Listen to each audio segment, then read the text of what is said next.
Welcome to Virology Live. This is session number 22. Today we're going to talk about emerging viruses. Perhaps this is the most relevant lecture of this course, at least in this pandemic year, but I would argue that you need the previous 21 sessions to really understand what's going on here. And I would also argue that if the pundits and the press had taken this course previously, they wouldn't be getting so many things wrong. But of course, that assumes they would remember it. And memory is fleeting, of course. Emerging viruses is the one definition, the causative agent of a new or previously unrecognized infection. This term was coined in the 1990s. In fact, Steve Morse at Columbia was one of the people to first mention it, along with Joshua Lederberg. It was a very prescient meeting of the National Academy of Sciences. I think it was in the late 80s where they talked about emerging infections. But of course, emerging viruses aren't new. We will talk a bit about that here today. The term may be new, but since the rise of agriculture, maybe 11,000 years ago, and don't correct me if my number's slightly wrong, but the point is, since the rise of agriculture, new infectious agents have invaded human populations because before agriculture, we could not sustain large numbers of people living together, hundreds of thousands, millions of people in cities. You needed agriculture to do that, and commerce, of course. And as I've said before that, we were hunter-gatherers for the most part. And getting viruses to spread among them was difficult. So emerging viruses, for humans at least, not very old. And what makes it perhaps more interesting is that we've only gotten good at detecting viruses recently. And in fact, this pandemic illustrates that the level of detail we see in our understanding of emergence of variants, for example, is really unprecedented. We have not in an outbreak of that size have we had that before. I would argue that the HIV/AIDS outbreak, we have a lot of variants studied, but more recent or any influenza pandemic, not to the level of what we have now. So all of our technology helps understand them a little bit more. Yet, of course, as you can see, the press is obsessed with this. Why? Because people are obsessed with it as well. This is from 1995, this article on the cover of Newsweek. Another definition of an emerging virus is a virus with an expanded host range or an increase in disease that wasn't previously obvious. And the example that comes to mind is Zika virus, which we'd known about since 1947. But suddenly in 2015, it became associated with congenital birth defects, microcephaly. We'd never seen that before, which may simply be a matter of reporting. It may have happened and we just didn't notice it. But that's an emerging infection because there's a new syndrome that we become aware of. So it doesn't have to be just a new virus spilling over from an animal host. Now, when a virus goes from a wild animal or a domesticated animal to humans, we call that a zoonosis. And sometimes this zoonosis or cross-species infection establishes a new virus in the human population. And so, for example, SIV, simian immunodeficiency virus, moving from chimps to humans, which we'll talk about on Wednesday as a great example of an emerging infection. And of course, SARS-CoV-2 is now a human virus.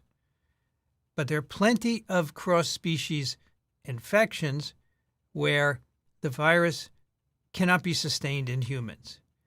And Ebolavirus, transmission from bats to humans, MERS coronaviruses from camels to humans are two examples of that.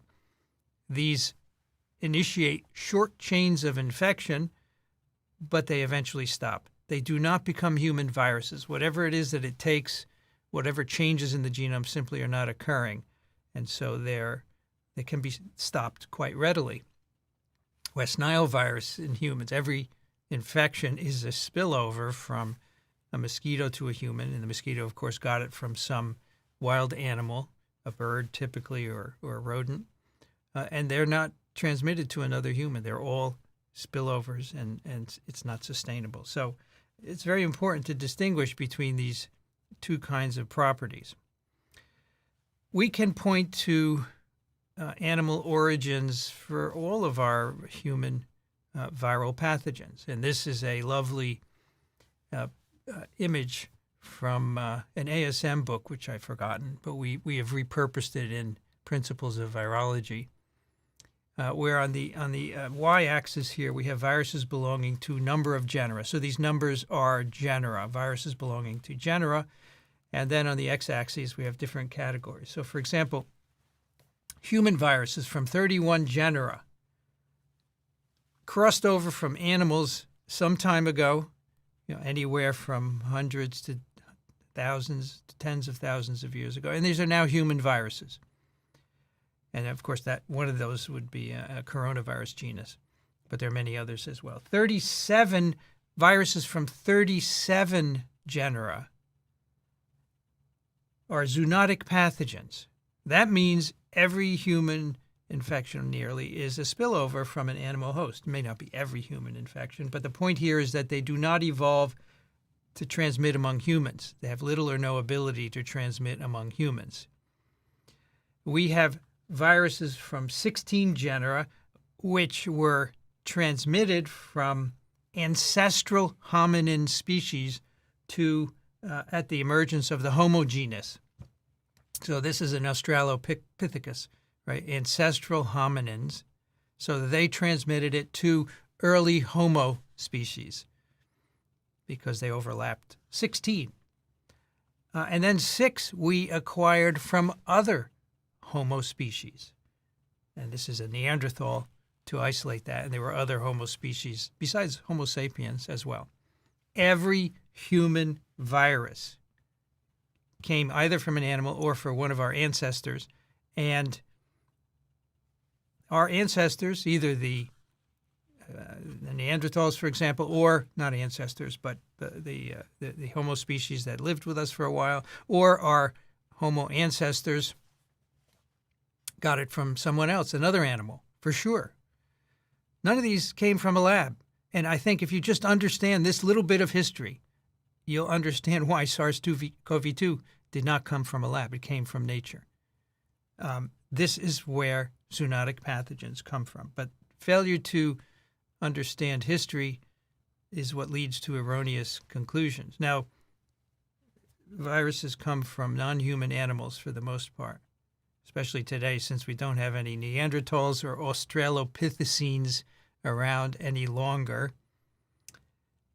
They come from animals, and why is that? It's our fault, folks.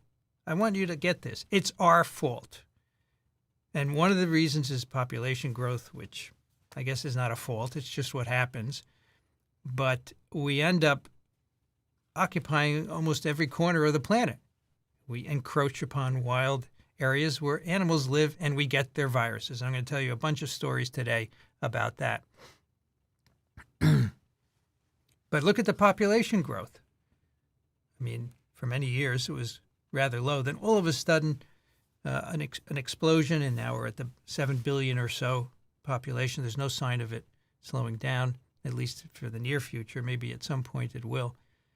But in doing so, we invade every part of the planet, and we look for more and more sources of food. And we do things that make us get infected by virtue of contact with animals. There's no question that our behavior drives the emergence of new pathogens.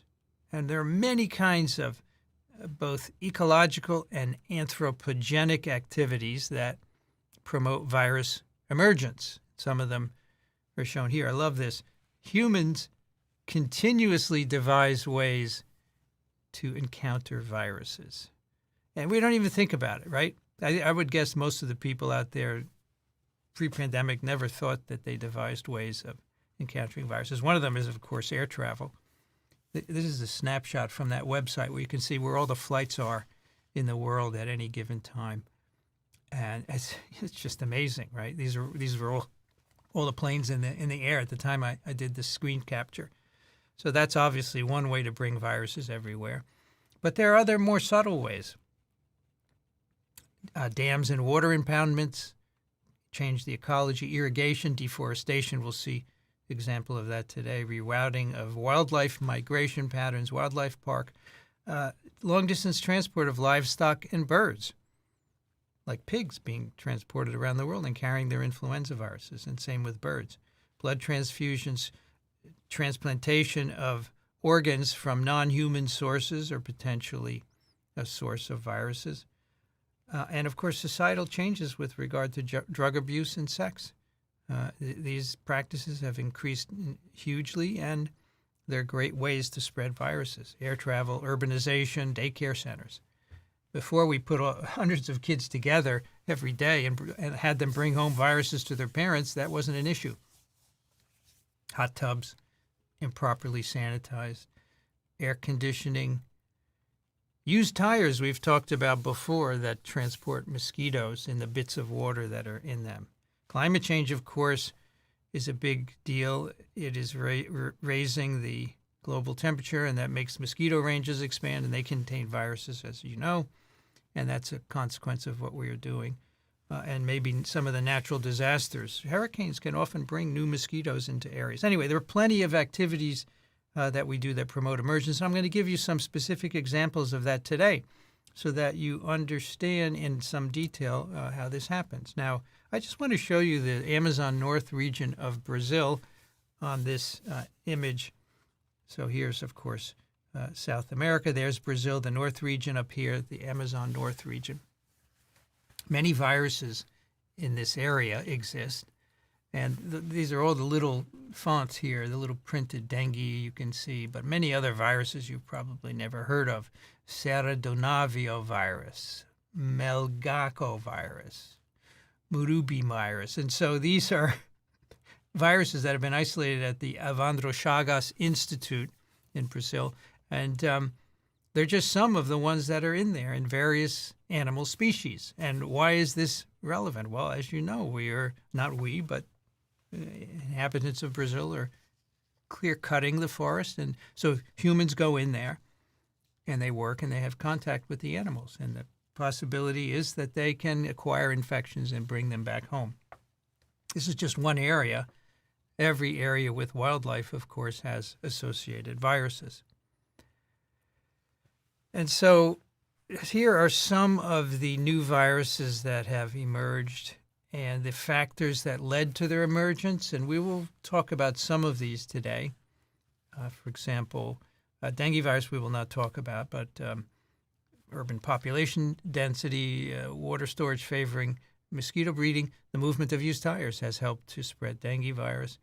Ebolavirus is human contact with an unknown natural host, typically by bushmeat trade.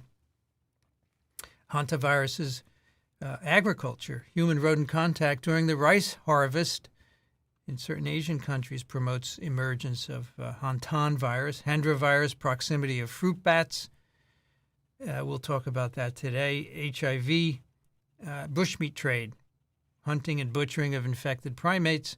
And we'll talk about that on Wednesday in quite some detail. Influenza viruses is a reservoir in aquatic birds, but expansion of bird and pig farming contributes to its emergence. Of course, multiple coronaviruses, Middle East respiratory syndrome, camel husbandry, contact of humans with camels. Nipah virus, again, fruit bats. We'll talk about that today. SARS-1, open air meat markets, clearly the source of that one. Cinobre, natural increase of deer mice and subsequent human-rodent contact. We'll talk about that. West Nile, anything that promotes mosquito breeding and global travel, right? The introduction of West Nile virus from Israel to the U.S. and Zika virus. And here we have SARS-CoV-2. Possibly open-air meat markets. We're not sure yet. You can see when I tell you about SARS-1 what you need to find out to show that is how this happened. And so this table is from the Principles of Virology. And so we published the 5th edition before SARS-CoV-2. It was actually during it, and we didn't have time to put it into this table. Now, what leads to emergence? What leads to emergence? Evolution obviously has a huge role. And I hope you have learned from last time that all viruses are quasispecies. They exist as diverse populations in all the animals in which they are infected. So whether it's a bat, a pig, a duck, a chimp, a rodent, a camel, in every species, the virus undergoes mutation. So there are random collections of mutants of viruses in those, and that gives them the ability to rapidly adapt to new hosts and environments through variation and selection, as we talked about last time. There's nothing magical here. Tons and tons and tons of mutant viruses are produced every second globally in many, many animal hosts, and it's just a matter of encountering those, and the likelihood is that there will be one that can reproduce in a human, and then that starts the chain of events. So the quasi-species is incredibly important. Among that diverse population of viruses, there is one or more that can infect a human just by chance. And should the contact occur, that could, in principle, start a chain of infections of a new zoonosis. Okay, so let's take some questions here. The lab leak theory is not valid. In my opinion, it is completely invalid. There is zero evidence for it. It's not a theory. Don't dignify it by theory because there's zero evidence. It's just a bias. And there is plenty of evidence that it came from nature. So the chasing down of this lab leak is absurd. It's a waste of time. It drives me nuts because every time someone talks about it, they put their foot in their mouth. They have no idea what they're saying, and they have no facts to back it up.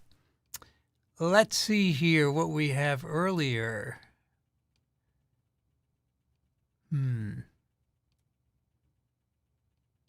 Time for my TWIV pill. Well, this isn't TWIV, of course, but virus education pill.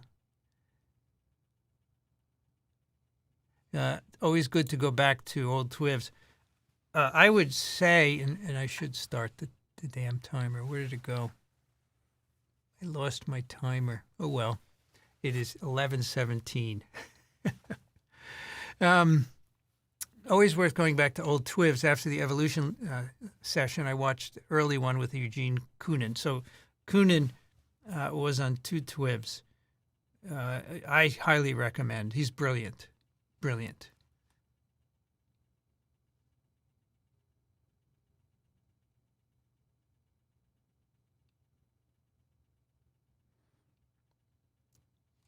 See, the secondhand copy of Fever for 75 pounds. Wow, that's pretty expensive. You can find it on Amazon. It's a Kindle. I don't think it's very much, if anything. Has there been a case recorded of a plant or invertebrate virus jumping to human or other mammals? I don't know what recorded means. Is there any evidence for it? Yes, in fact, there is some. I wrote a blog post about it some time ago, and Virology blog.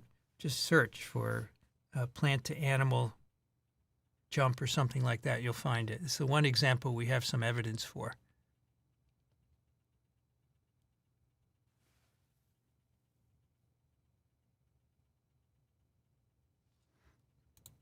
If you didn't care about its ecological importance and had to cull one animal, which animal would it be? Well, I don't know why you ask. If you put a idea that I wouldn't care about. I care about it. I don't want to kill any animal, so I don't even think it's worth thinking about. And the thing is, if you take away one, some other will take its place. So think it's worth doing. Now, if you want to know what mammals, so first of all, mammals are the biggest threat to humans in terms of their viruses. They're the closest. And what are the most numerous mammals? Rodents 40%, bats 20%. There you go, 60% of all mammals there. I don't want to eliminate either one. But I think that's the question. Which has the most significance in in terms of spillover. I don't think we can really answer that, but we can say which have the most species.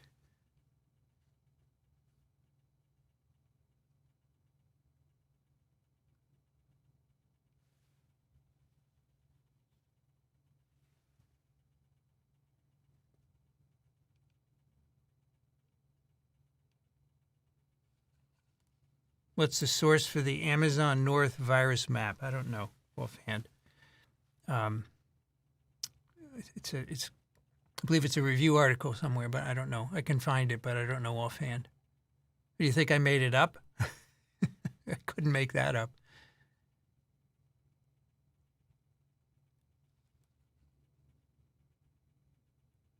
Do you think they brought COVID to the tribe? I don't know. Certainly, obviously, it's possible if people are going in there, right? Emergence, somewhat random, but wet markets putting various species on the same plot worsens the odds. That's for sure. Yep.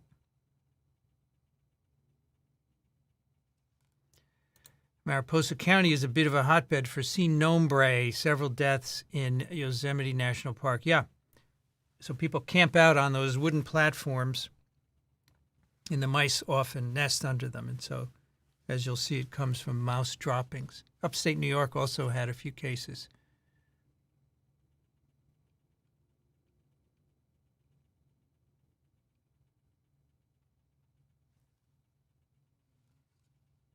Does influenza spill over from birds to humans? Yes, that's the origin. We talked about it last time on evolution. We're not going to talk about influenza today. But yes, birds are the reservoir of influenza viruses.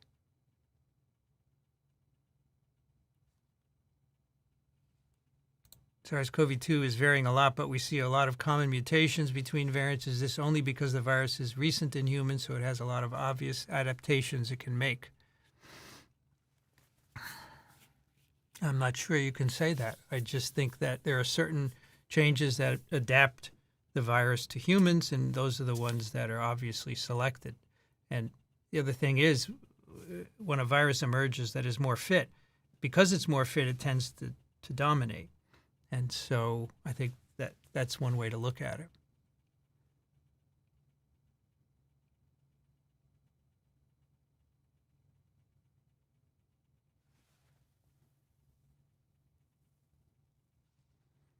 I believe the ending of the movie Contagion gives us a good example of encroachment. Yeah, of course.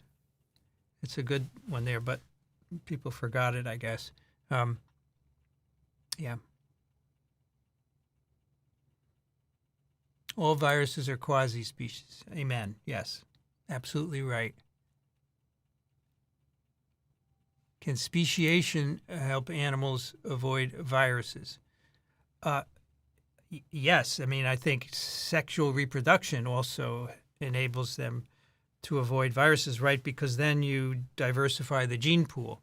But the new viruses will emerge to infect the new species, right? Because the viruses have the edge in that they are genetically more variable.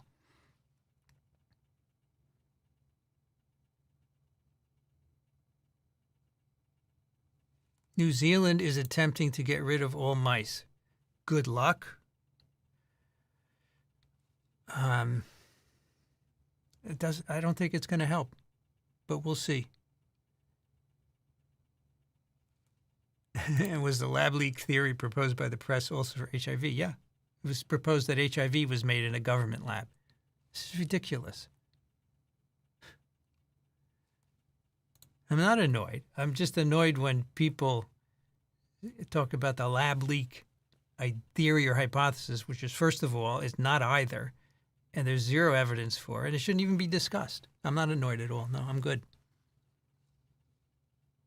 Has there been any spillovers from common pets, cats and dogs? Viruses? No, I can't think of any.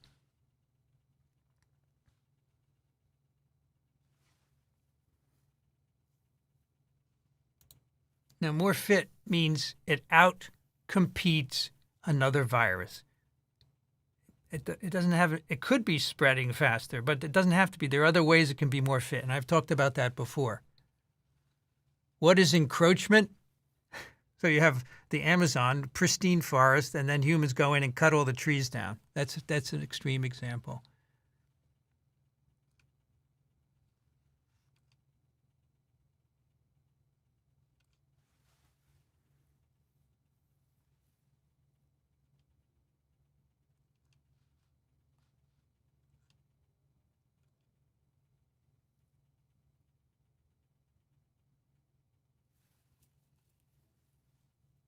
This is off topic, but since it's about vaccines, what is the science that convinced you to get the booster? The study out of Canada, which we discussed on TWIV, and this is an example of why we only get 50,000, 75,000 per TWIV.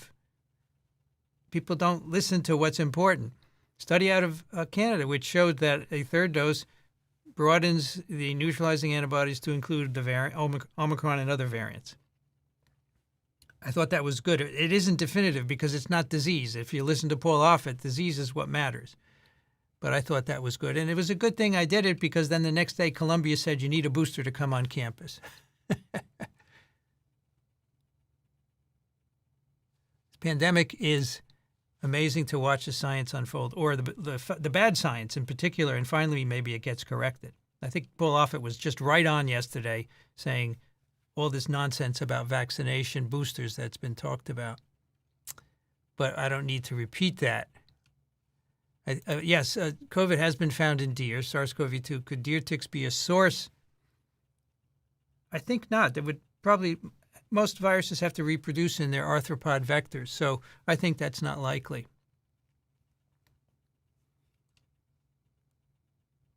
Any spillover from horses to humans?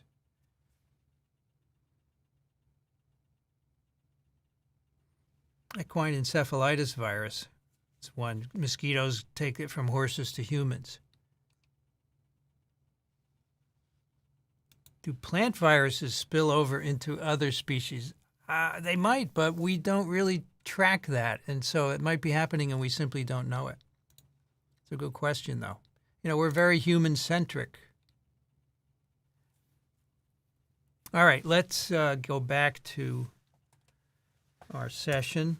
Now, first, before we talk about some examples of zoonotic infections, let's categorize the interactions between hosts and viruses. I have this diagram, which I've been using for years,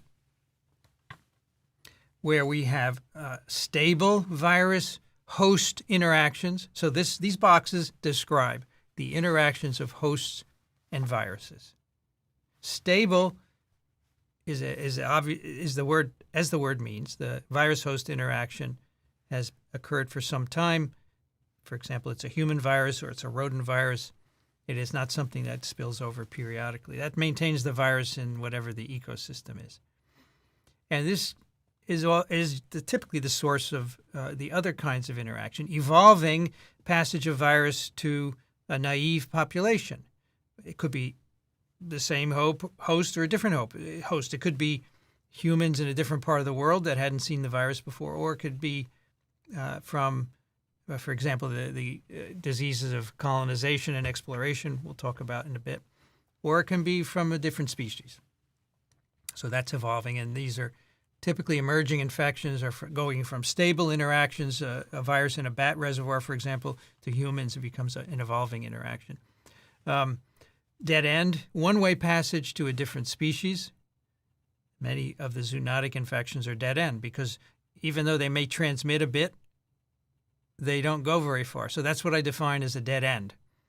A virus that doesn't become a human virus, eventually stops transmitting MERS coronavirus, even Ebola viruses. They can transmit a certain number of humans, but they don't sustain that. It doesn't become a human-to-human transmissible virus. And then we have resistant hosts where the infection is blocked. Nothing happens. The virus may get in. You may be exposed to the virus, but it doesn't reproduce for any number of reasons that you can you certainly learned about in this course. So let's talk about each one a bit in some detail. So the stable host-virus interaction. This is now SARS-CoV-2. I would say SARS-CoV-2 is probably still evolving, right? It hasn't become stable yet, but the common cold rhinoviruses, measles virus, poliovirus, those are all stable virus-host interactions that have been in existence for many years. Both participants survive and multiply, the virus and the host, and some of these are permanent. For example, humans, the sole host for measles, herpes simplex, human cytomegalovirus, smallpox virus, they're sole hosts. So these spilled over from another host at some point. They became exclusively human viruses. And some of these may also include infection of more than one species. So influenza A viruses, not just in humans, but many human influenza A viruses can go back into birds, for example, or pigs. Flaviviruses and togaviruses. More than one species, doesn't need to be just humans. That's a stable virus-host interaction. And from the stable systems, viruses can infect other populations, either other humans or other animals, and become evolving or dead end or even lead to a resistant situation. So an evolving host-virus relationship, the hallmark is instability and unpredictability. So the virus is rapidly changing as it's moving through the host. So when West Nile was first introduced into New York in 1999, for the next multiple years, it diversified as it passed through the North American population, North American mosquitoes, North American rodents, and birds. And so that would be an evolving relationship. And of course, it's really a dead end in humans, right? So that is for West Nile where it likely came from. But many other sources of evolving or dead end come from the stable environment. So instability and unpredictability. The outcome of infection is not really a factor in whether it's evolving or not, but it's typically, it can be serious because it's a brand new spillover from a host and it hasn't been in humans for long, for example. And so, for example, the introduction of smallpox and measles to natives of the Americas by Old World colonists and slave traders, of course, was lethal to them.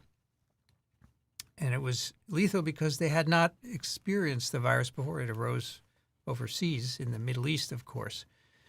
And so a very serious infection. But even many years later, smallpox and measles continues to be quite lethal. The introduction of West Nile virus, less virulent, right? There's a low percentage of neurological disease associated with infection, but for the most part, much less fatal than smallpox.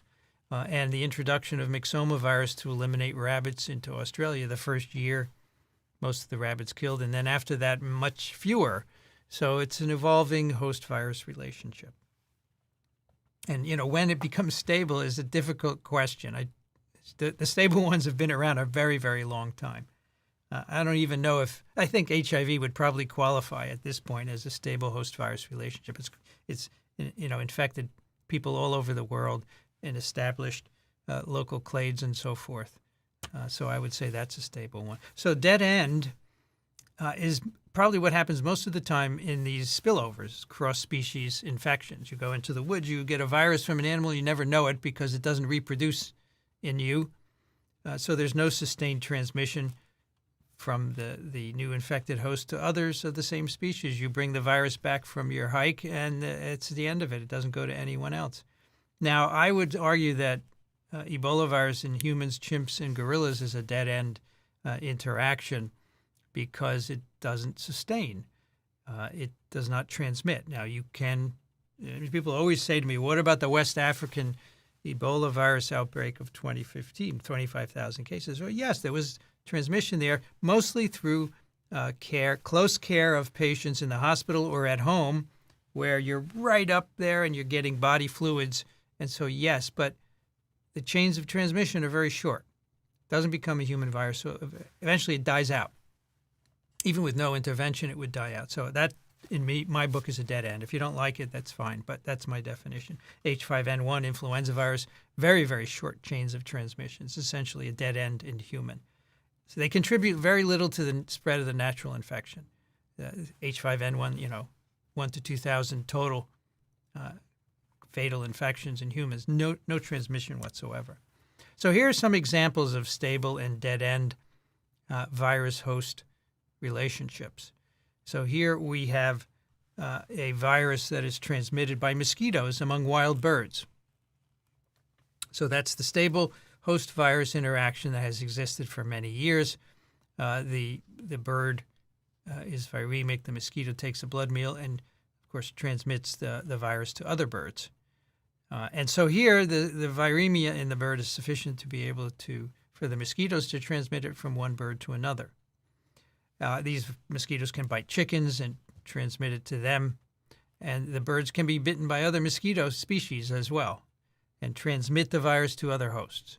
So that's the stable host-virus interaction right there. And then we have some dead-end hosts in the form of horses and humans who can be bitten. They may become infected, they may become ill, but they do not transmit the virus to others. The level of virus in their blood is not sufficient to give enough virus to a mosquito to transmit to another human host or another horse host. So that's a dead-end interaction. Here's another example where we have a rodent virus transmitted by ticks among rodents. That's the stable host. The tick takes a blood meal, of course. It takes virus with the blood meal, and it goes to another rodent subsequently and delivers the virus when it's taking its blood meal. And these ticks, the virus in some cases can spread ovarially, and so that the tick can lay eggs, and then the eggs will have virus in the new offspring. These ticks can bite humans, of course, who are hiking, and it's a dead-end host. The virus is not transmitted from one human to another. The ticks can also bite cows, and you can get the virus from cow milk, but again, a dead-end host. So those are what dead-end hosts are. Now, how do these begin? I've already discussed this, but it is worth repeating. 2 steps. First, we have encounter, and then we have establishment and dissemination. But that encounter depends on the quasispecies in the various animal hosts, whatever they may be, bats, rodents, camels, just to name 3.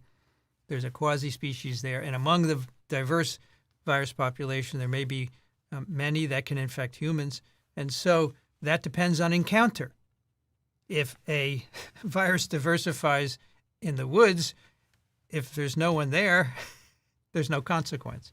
If the bat never encounters a human, or the rodent or the camel, very unlikely in the case of domesticated camels, but you get the picture. You have to encounter that, and that's what we're good at, providing encounters.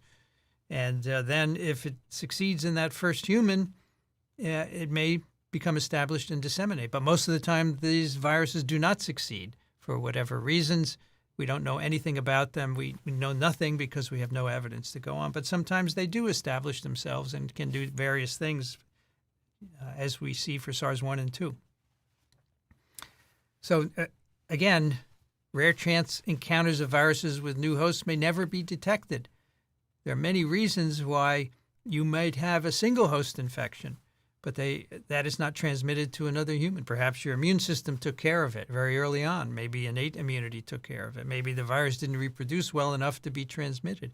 You might not even become sick, or you may have had a flu-like illness and it went away in a few days and you never thought about it again and you didn't transmit it to others. But in some cases, it can be sustained. And this, of course, is the example of SIV infecting humans and eventually being sustained to become HIV, although there are probably many other spillovers of SIV into people that never made it, as we'll talk about it next time. If a encounter is to be successful, and by successful, it's a tough term, right? Because successful for the virus, but perhaps not for us. The virus has to initially encounter susceptible and permissive cells.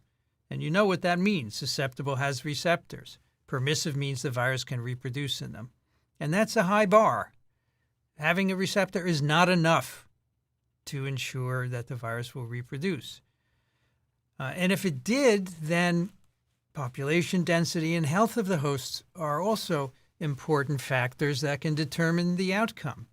If there is a lone farmer living by him or herself, which is not unlikely, but just for an example, who picks up a virus from a tick, which happens often for farmers.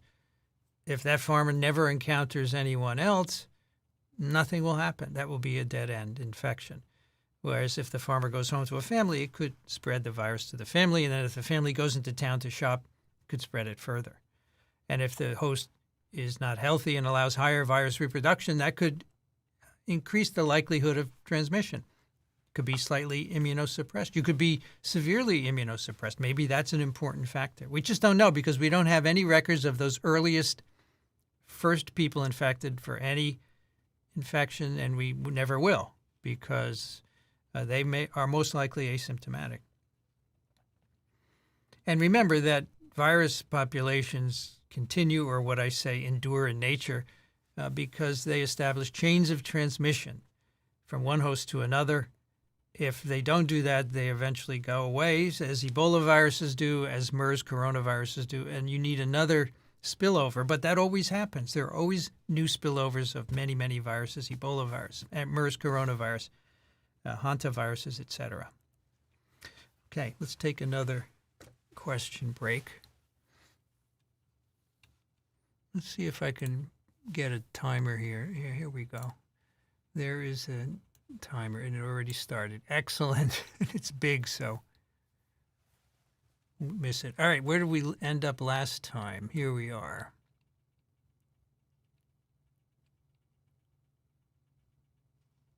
Is there a virus that brings biologic advantages to its host? Well, yes, I think many of them do. I think many of the viruses that we harbor that don't make us sick, they bring advantages. What they are, nobody knows. Very hard to study it because we can't take them away and see the effect. But hopefully people will do this in animal models, and in some years I can give you a better answer.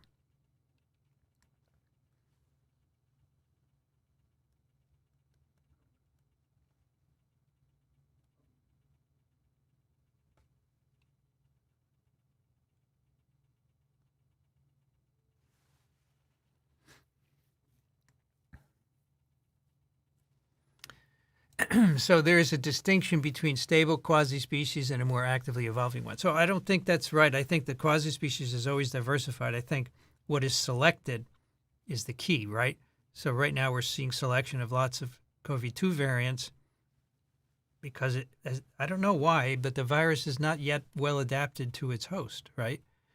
And so that will continue. But I think the quasispecies is the same.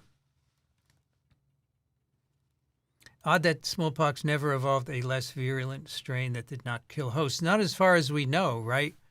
It still kills, although it's hard to know. You know, we know about 30% of infections just before eradication were fatal. What was that number a long time ago? I don't think we reliably know, so it could have been higher. But we certainly now have viruses where we see the beginning and we can track them for a number of years and look at the evolution of virulence, as we talked about before. With respect to emerging viruses spillovers, which viruses involve any aspects of original antigenic sin?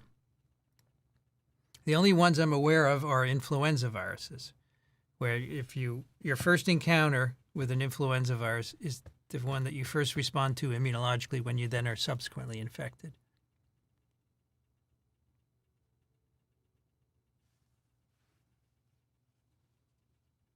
Born a disease virus has been hypothesized to be associated with human psychiatric conditions. Yes, so it has been, but it's not correct.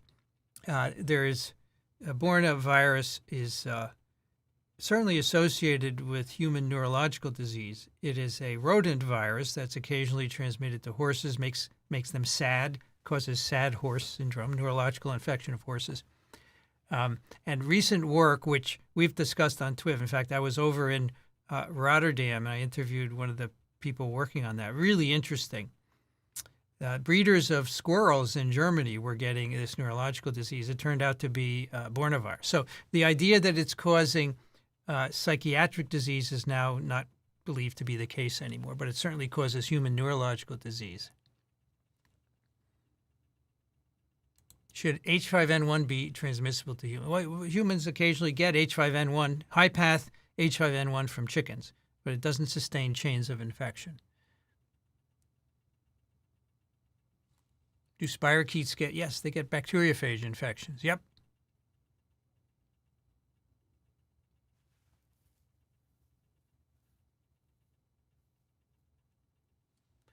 Curious if dead-end encounters are known to strengthen the immune system.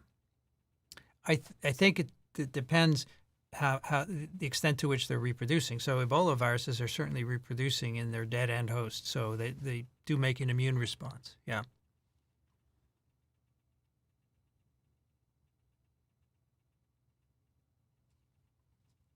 Tick-borne infections don't transmit humans. No, they don't, because we don't have high enough viremia. The tick can bite us, and then the tick can bite another human, right? If you don't pull it off and kill it.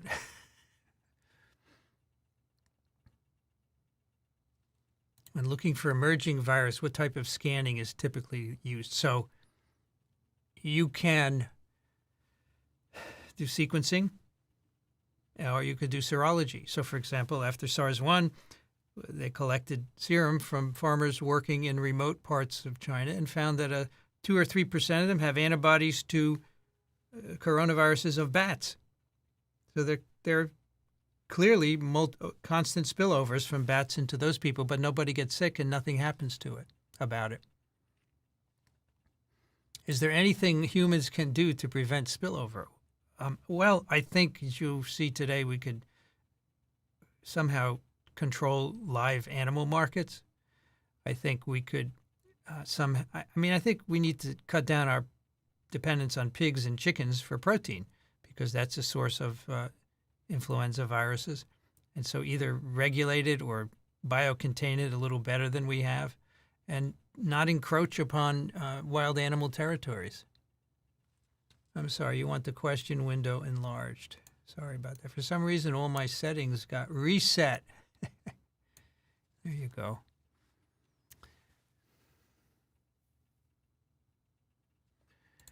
So you presumably might be in favor of, no, it's too big. So let's make it smaller. I'm very sorry. Because we don't see,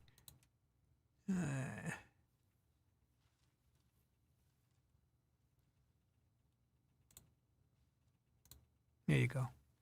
So you might presumably be in favor of renewed international restrictions on densely packed wheat market. I mean, I think there should be some regulation. I mean, we talked about it in the last TWIV, and I got attacked for saying it's a cultural thing, you can't ban it. Okay, so figure out how to regulate it in some way so that you're not willy-nilly taking wild animals and allowing them to contact humans. I don't know how to do it, but somehow it's got to be fixed.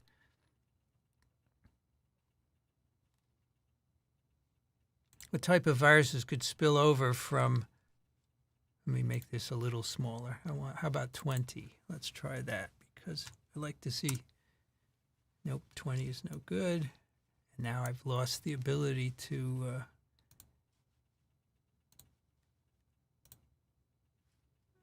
too bad.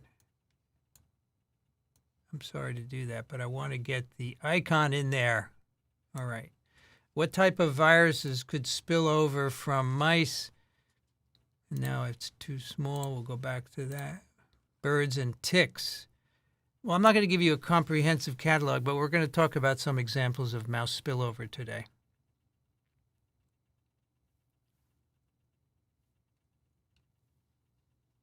Shouldn't we be deeply concerned that H5N1 may become transmissible human to human? No, we shouldn't be deeply concerned. It hasn't done anything for over 50 years that we've been watching it. The gain of function done in the Netherlands and Wisconsin, not Japan. It was a Japanese scientist, but it was in Wisconsin. Made the virus less virulent. So what's the problem? I don't see what the problem is. I think we need to look at the facts and then make a decision.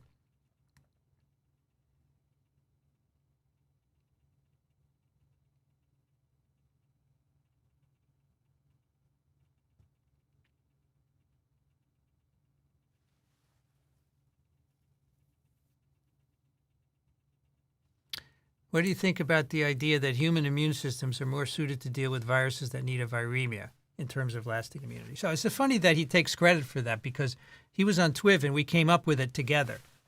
And then he published a review article saying that. So I emailed him and said, hey, didn't we come up with this on Twitter? And he said, oh, I was thinking about it for years before. All right, so were we then. Anyway, yeah, I think you get better enduring immunity with a viremia.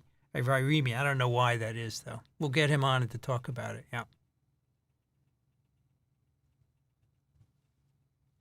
Farming is another reservoir, as you'll see today, for sure. What software am I using? Ecamm.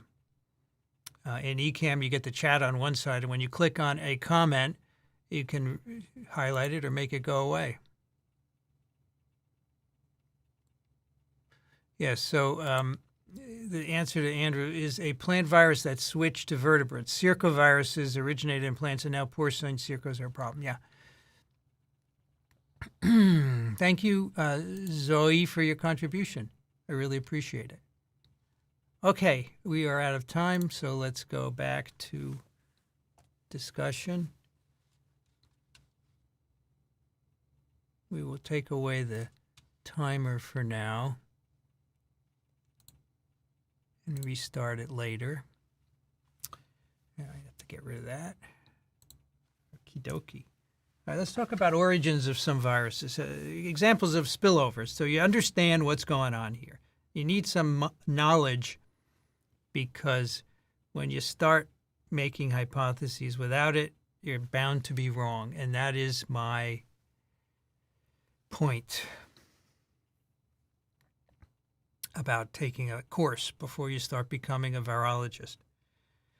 Smallpox virus. So we can look at the phylogeny of smallpox and related viruses, and it tells us that they probably emerged 3,000 to 4,000 years ago in East Africa, over here. Right in that, this is the gerbil range, but around there where the red circle is. So how did this happen? So camels were introduced to Africa 3,500 to 4,500 years ago, right? The camels originated in North America. 45 million years ago, they moved to South America. They moved to Asia over the land bridge, and they ended up in the Middle East. And the idea is that they were infected. One idea, it may not be the only plausible scenario. They were infected with a virus, a smallpox-like virus from a gerbil, and then the gerbils may have transmitted it to humans. So, or the camels may have transmitted it to humans. So that's the phylogeny suggests that. So, and then of course it became a stable human virus, which we had to eradicate because it was so horrific. But many other spillovers may have happened and we never knew about it. It didn't become established in humans. Measles virus is another one where we have good ideas about the origins. Measles virus is closely related to rinderpest virus, which infects bovines, like cows, and we believe it measles originated from ancestral rinderpest when humans began to domesticate cattle in the 11th or 12th century. So we figured out, hey, well, these animals are good. We can eat them. We can drink their milk. So we started to breed them and put them in pastures. And, of course, as we work with them, we get their viruses.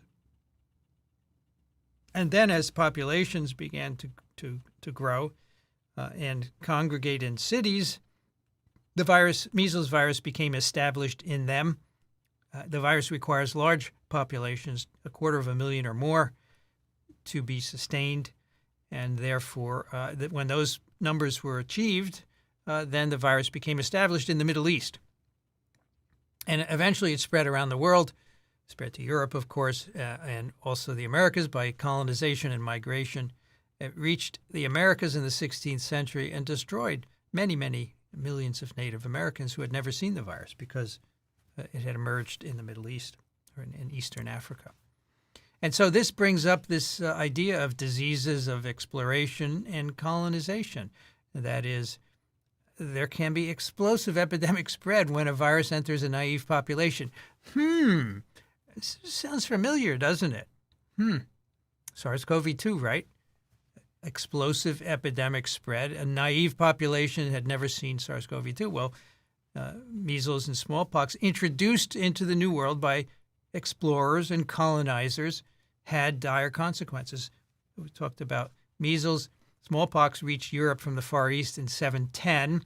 Remember, it originated in Eastern Africa and then began to spread as populations were mobile, went to Europe, and then that was about 710 AD. Big epidemics in Europe, of course, and then it was brought to the New World. It was spread from Hispaniola by Cortez and his soldiers, and killed 3.5 million Aztecs in 2 years.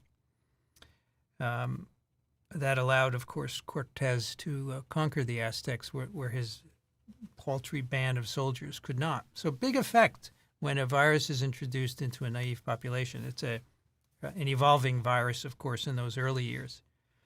Now, here's one of my favorite examples. Now we're going to talk about changes in populations and environments, and one of my favorite is poliovirus, which we know there are records of thousands of years ago from this Egyptian carving that I think we have discussed, but it's from thousands of years ago, and it shows a priest with a dropped foot, typical of poliovirus infection, poliomyelitis, because the muscle is paralyzed, and so you can't hold your foot up. And the muscle atrophies, the leg atrophies as well. So this virus was around for many, many years. Where it came from, we have no idea. But at the beginning of the 20th century, it changed to an epidemic form. We'd never seen epidemics of polio before. We'd never seen that. Suddenly, at the turn of the 1900s, we started to see bigger and bigger outbreaks. Until then, in the U.S., eventually we're having 30, 40, 50,000 cases of paralytic disease every year. So what changed the epidemic pattern? This is an emerging infection because it went from a sporadic infection to an epidemic one. So what did that? Well, here's the idea. Before 1900, the virus circulated freely and infected most babies shortly after they were born. Remember, our sanitation was horrible. We had no toilets. We had no sewers. We had plenty of sewage because, at night you would go to the bathroom in your bedpan underneath, chamber pot they called them, right? Underneath your bed, and then in the morning you'd throw it out on the street. The streets were full of feces in cities, both horse and human. So it was very easy. It's terrible sanitation and easy for babies to get infected. However, as you know, babies have antibodies from their mothers, and those antibodies prevented paralysis. And so the mother had been infected early in her life and passed the antibodies on to the babies, and not a lot of paralysis. Sporadic cases here and there because there's always going to be a susceptible individual with lower antibodies or whatever. But in the 1900s, early 1900s, we invented the toilet and sewers, the greatest invention of humankind. And now, suddenly, the streets are not full of human feces any longer.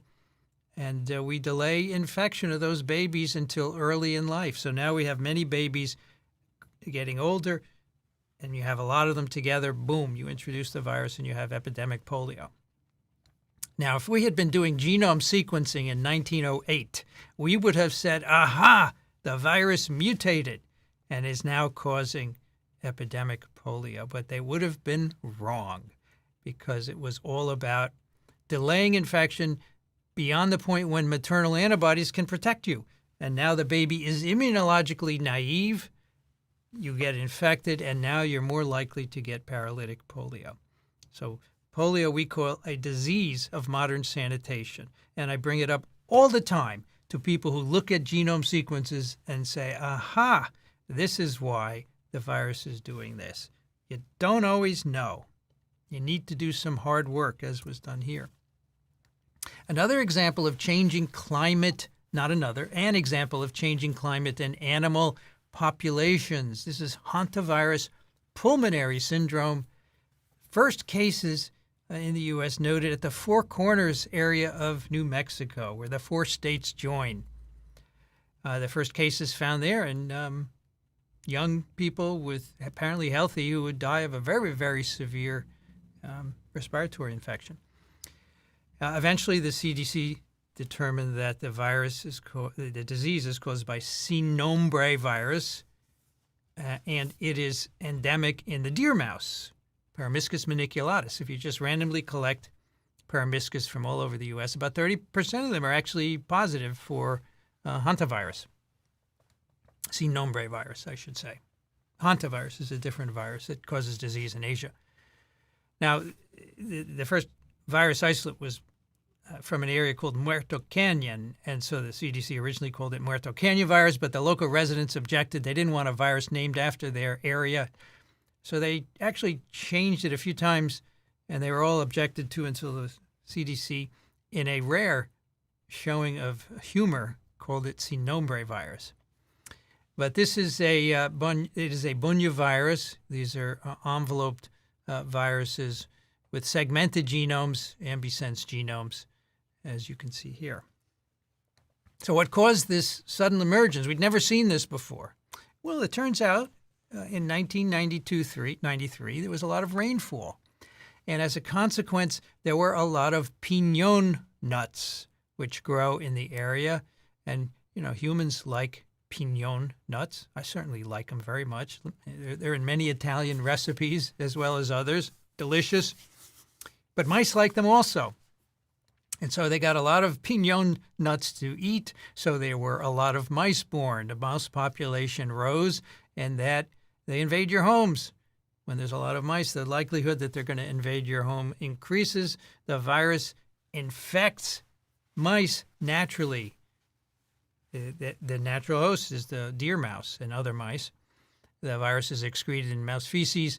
It can dry on the floor, contaminate the floor, contaminate blankets, and if you sweep it up, you make a dust and you inhale it, and you can get the pulmonary syndrome, Hantavirus pulmonary syndrome, HPS. So we're not the natural host.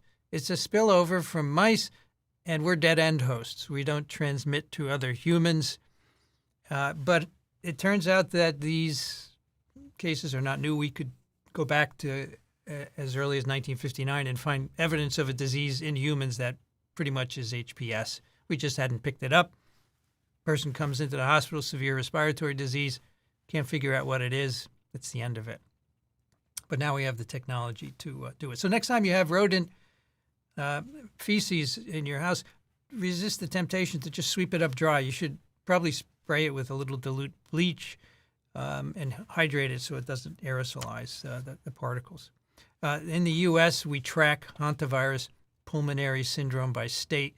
These are the last numbers I could find. There may be more recent ones, but 728 cases total in the U.S. This is the number per year. And you can see the blue is the number of cases that were fatal. The lived or the green part. And so this has happened in many states throughout the U.S., and it doesn't always happen in homes. It happens at campgrounds. It's happened in Yosemite, and it's happened upstate New York where there are camping platforms that you pitch your tent on, and under the platforms the mice nest, and they have feces there, and that can become aerosolized and infect you. So we do surveillance for this regularly. Here on the right is the range of paramyscus maniculatus, most of North America, with exception of the southeastern seaboard. But we have them here in New York and New Jersey. But the virus is also found in the white-footed mouse, the rice rat, and the cotton rat, besides the deer mouse, which is P. maniculatus. So that's the origin of HPS.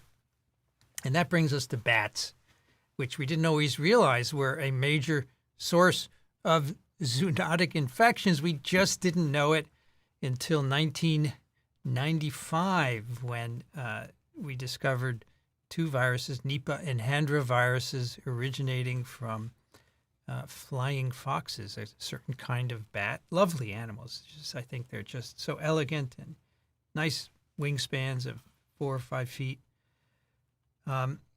And I'll tell you the story of those in a moment. But since then, we have been looking at bats as sources of viruses that can cause not only disease in humans, but domestic animals as well. And this paper published in 2014 shows that they did a metagenomic study of bats, sampling them for viruses, and showed they have many, many different mammalian paramyxos, 66 new paramyxos from 119 bat and rodent species in this paper, which we covered on TWIV, by the way, back then.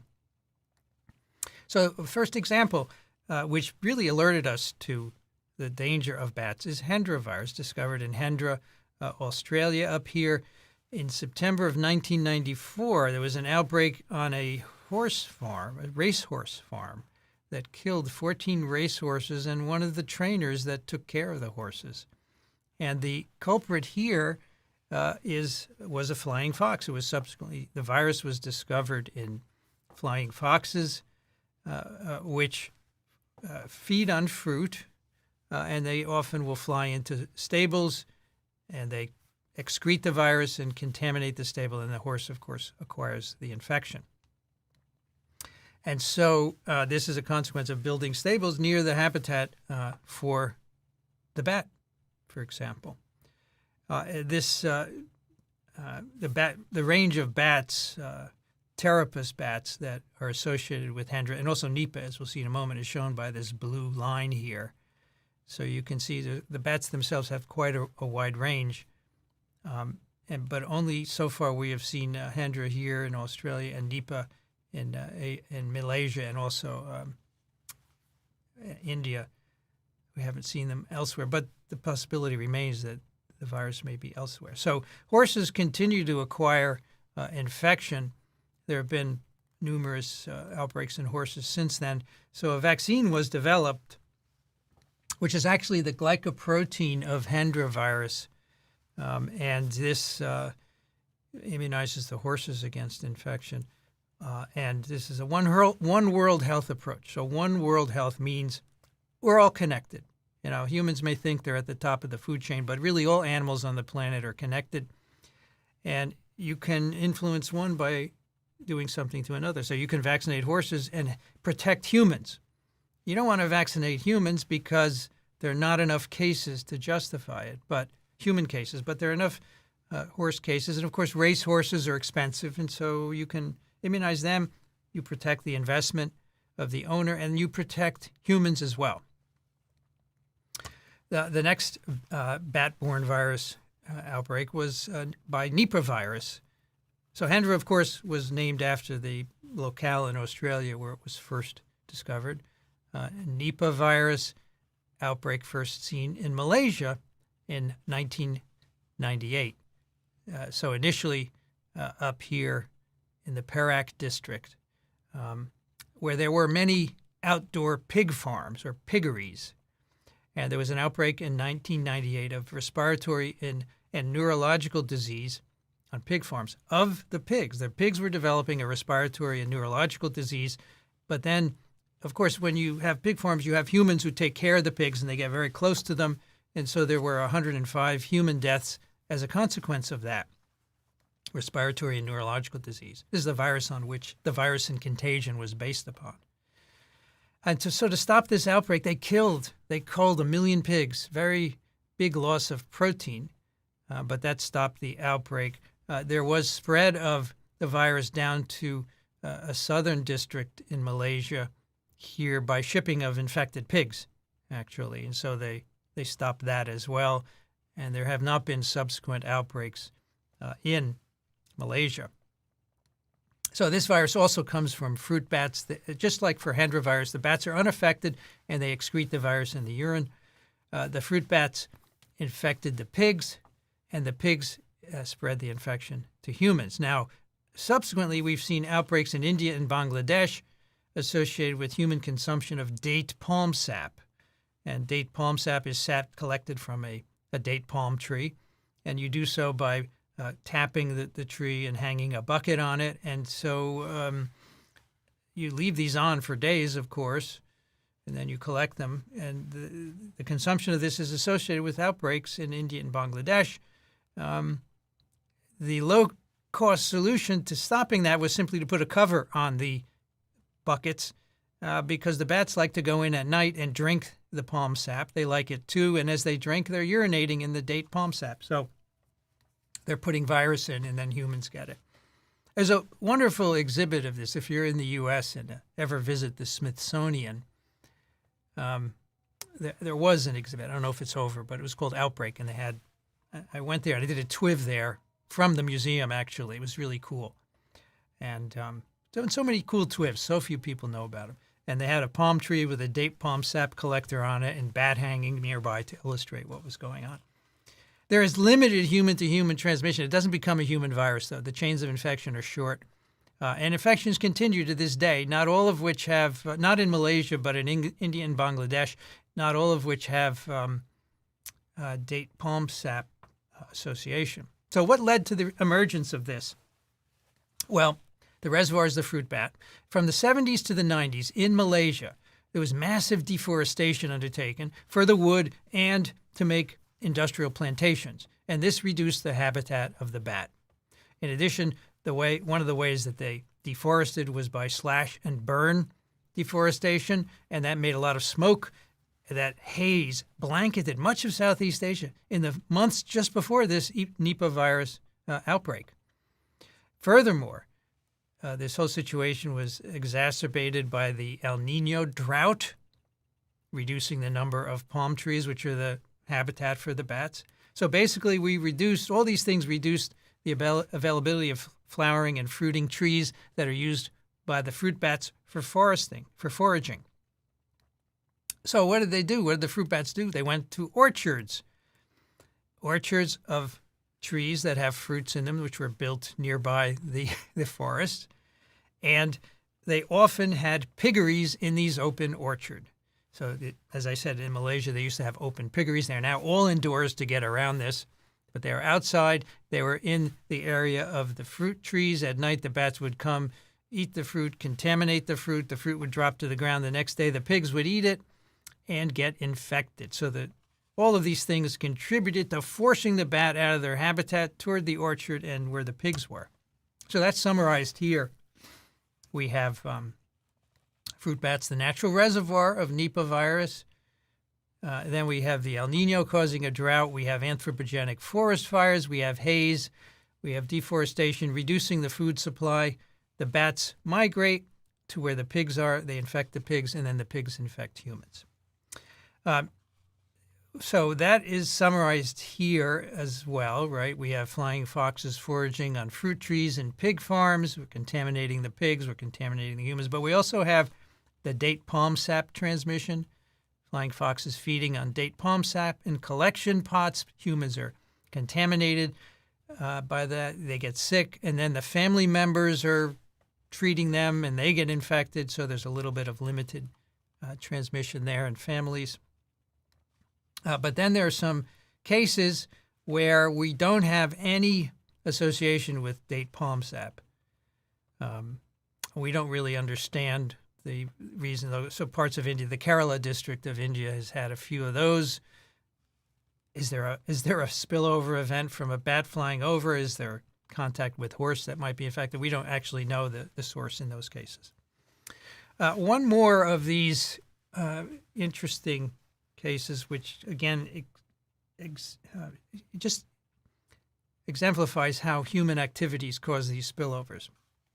This is Argentine hemorrhagic fever caused by Junin virus. This is an arenavirus, an enveloped ambisense RNA virus. Now, after World War II in Argentina, they used herbicides to convert the Argentine pampa to land. They wanted to grow maize.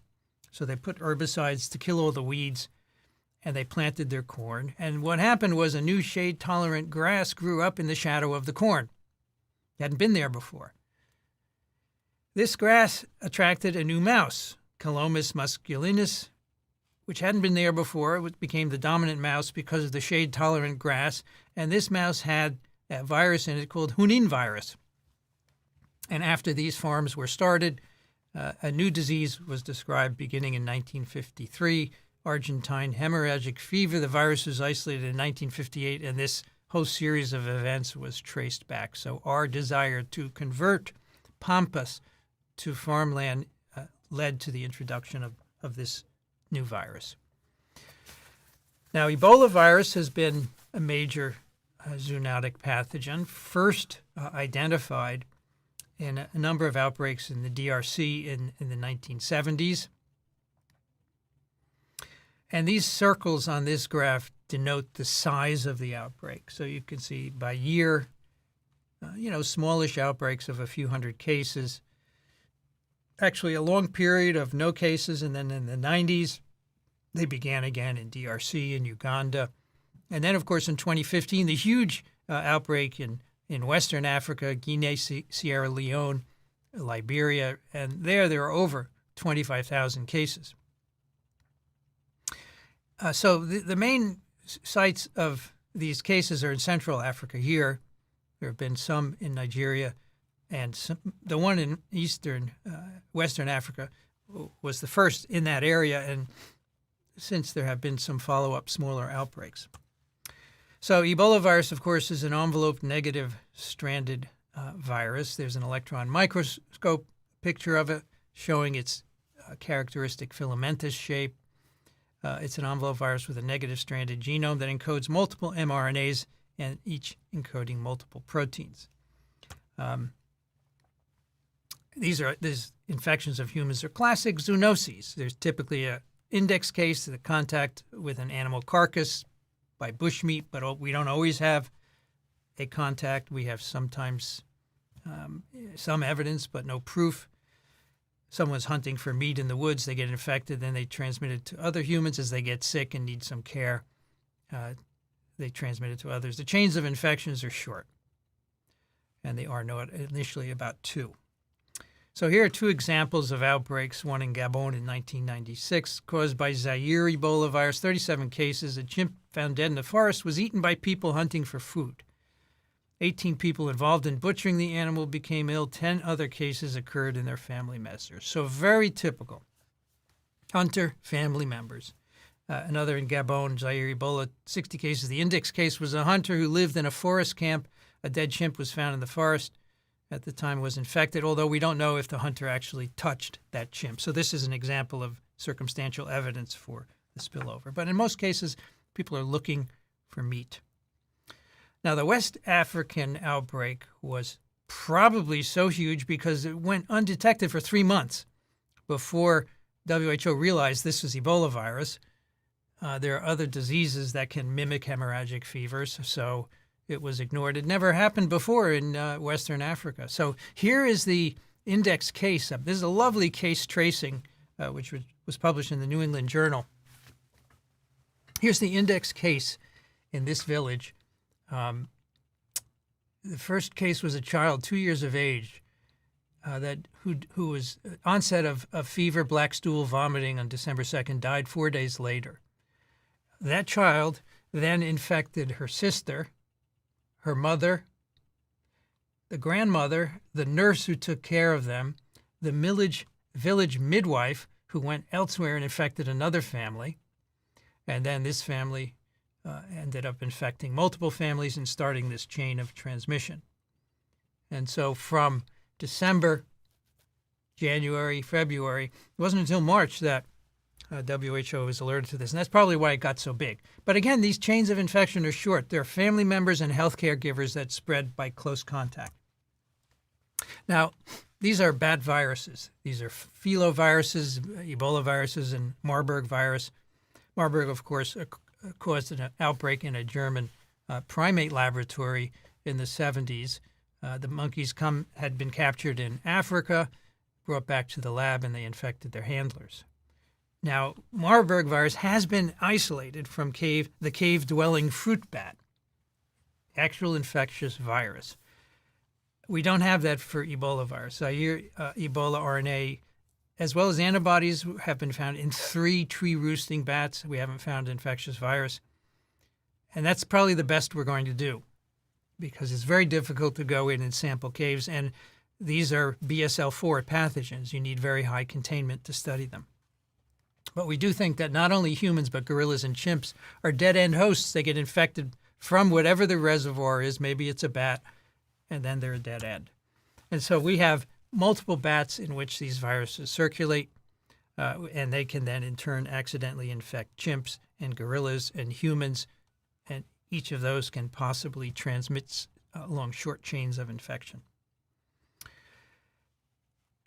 So you need close human contact to transmit these viruses, not droplets, unless these are droplets produced, say, large droplets produced, say, by intubating a patient. You can imagine generating an aerosol that would infect the doctor. contact with infected blood or body fluids from someone who has been sick or has died, sometimes needles and syringes, not by insects, water, food, or aerosol. The virus enters mucosal surfaces, breaks in the skin.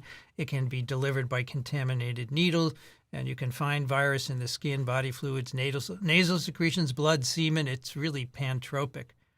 And during the incubation period, you are not contagious. You are only contagious until you develop symptoms.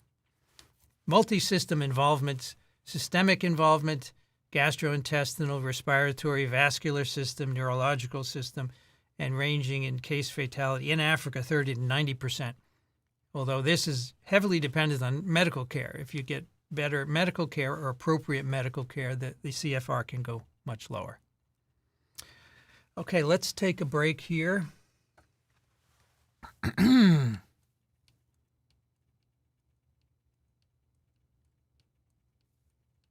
I should start a timer, right? Okie dokie.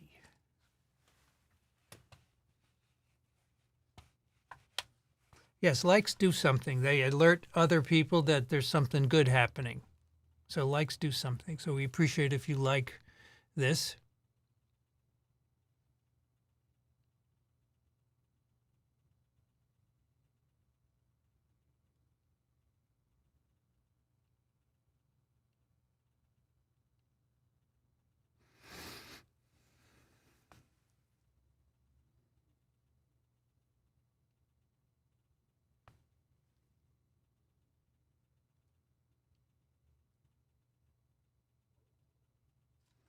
Do you know any studies of emerging viruses from glacier melting?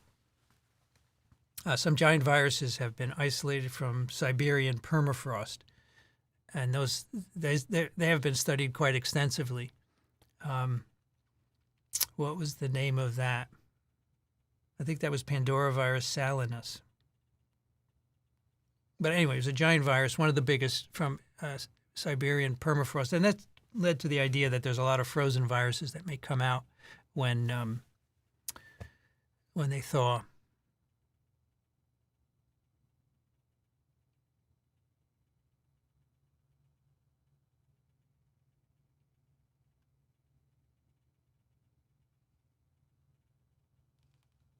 When smallpox was introduced to native populations, how come no virus was introduced to the colonizers? Because they brought it with them. Right? They're from Europe where it had been spreading, so a lot of people were immune and they could be infected and not show symptoms, so they brought it with them.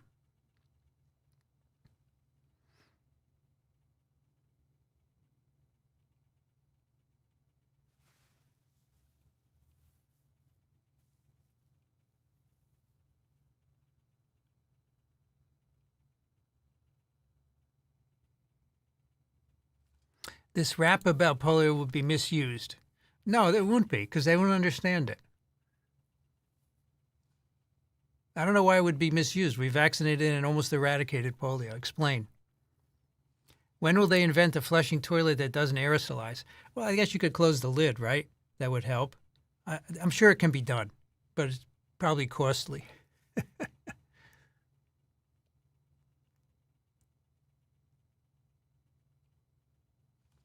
As a National Park Service ranger, we had to get HPS training. Cool. What did that involve? What did they tell you? To look for certain symptoms? Jacob, you think I don't know they're pignoli? Yeah, I know. I grew up with them. And didn't I say sin nombre means no name? I usually do. But yes, that's a great name, no name. That's why I kind of said the CDC had a sense of humor, right?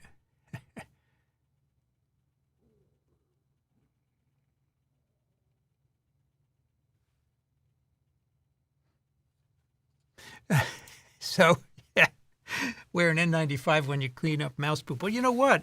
Now many people will have them, or any kind of face mask. Just wear your face mask and it'll help. Yeah.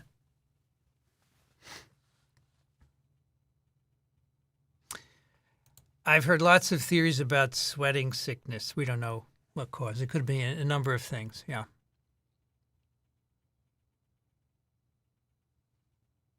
I hydrated mouse poo last night while cleaning my house. Good for you. Excellent.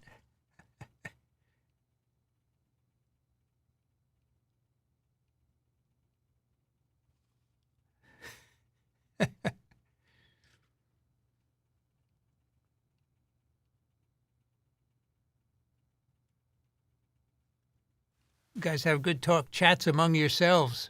It's good.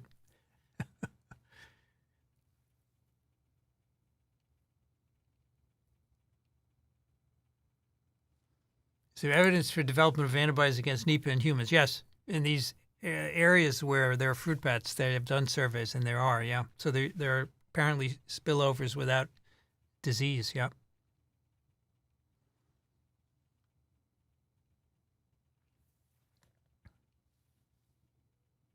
Oh, there's the link to the Smithsonian outbreak, yeah. And there's a TWIV also, where we did it right in the exhibit. We had to get there at 6 a.m. before the doors open. That was just great. The old days of TWIV when we used to travel. And, you know, because they're old episodes, nobody looks at them. They're so cool. Maybe I need to reissue them in bits, right? Maybe that's a good idea to get, now that we have a lot of viewers, right? What do you think? Nipah transmission doesn't appear to be respiratory, just by secretions. Close contact needed, yeah. As humans, we really need to pull it together with how we're treating the planet. We're not going to learn. Sorry, it's not happening because there are a small amount of people who are cognizant of this and the remainder just don't care, and they can't. They have tough enough lives, so they don't care. Yep.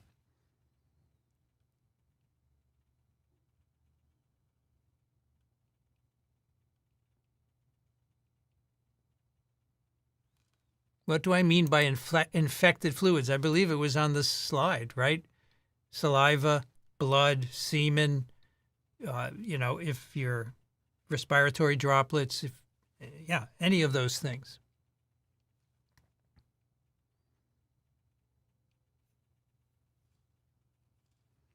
Are primate viruses more likely than other mammalian? Well, you mean non-human primates? There's so few of them, it's not really a risk anymore. But the only one that's we know of big time is SIV, right? And that was a consequence of bushmeat hunting. And I think mammalian viruses, as I said earlier, are more likely to infect people, although there could be others.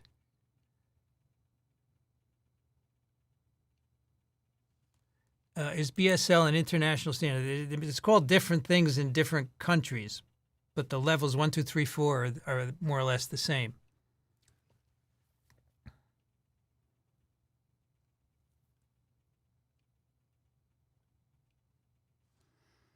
Well, postural hypertension is when you're lying down and then you sit up, you change your posture, and your blood pressure drops.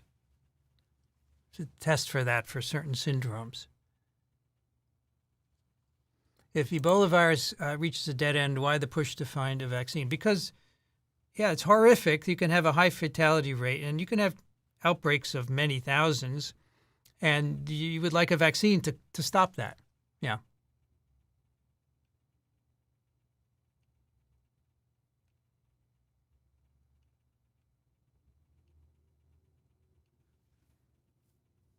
Yes, here's the link to the virus found in the permafrost. No, smallpox is not a dead end. It's transmitted effectively by respiratory droplets from humans to humans. Most of these viruses come from bats or rodents. How do they infect them? There are viruses, right? They're infecting them for years and years and years. How are they transmitted? Animals are social. They groom each other. They interact, and that's how they transmit them.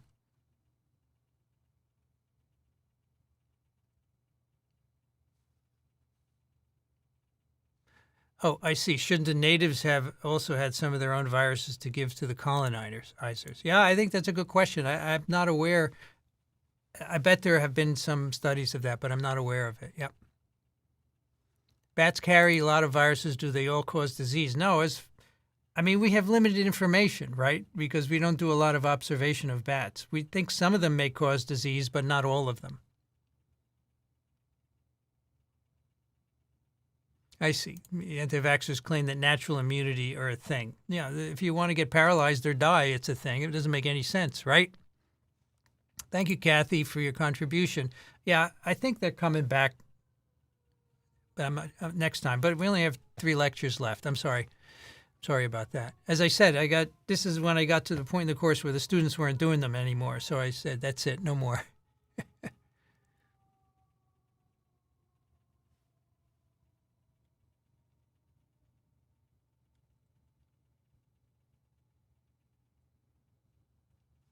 Okay, 1 minute shorts. I don't know about 1 minute. You're not going to get much out of that, but I know that's what everybody wants. Yep. Okay, seems like I should reissue snippets or teasers. Yeah. What's the best way to donate? Microbe.tv/contribute. There's PayPal or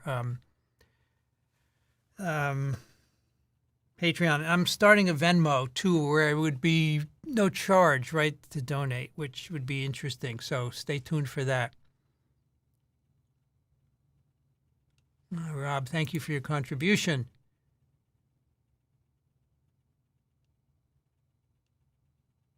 And yes, if you do Parasites Without Borders, they'll match it. Parasiteswithoutborders.com. That's probably the best way to do it.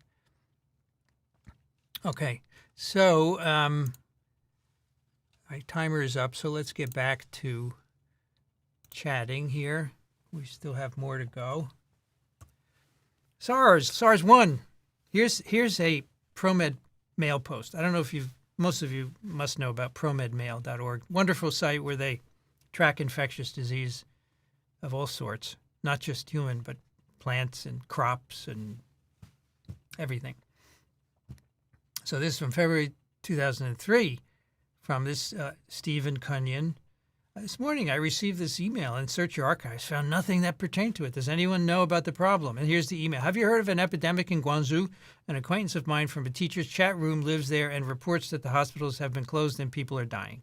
So that was the first indication that something was going on in China. And of course, it took them 3 months to tell the rest of the world that there was this outbreak of severe respiratory disease, which was called SARS. Severe atypical pneumonia of unknown etiology, beginning in 2002, November, originally 305 cases and 5 deaths in Guangdong. Incubation period, 2 to 10 days, fever, initially chills, headache, malaise, myalgia, flu-like syndrome, right? Dry cough, shortness of breath, and then 10 to 20% may need mechanical ventilation. Sounds familiar, eh? A Chinese doctor who treated the first patients in Guangzhou traveled to Hong Kong on February 21st.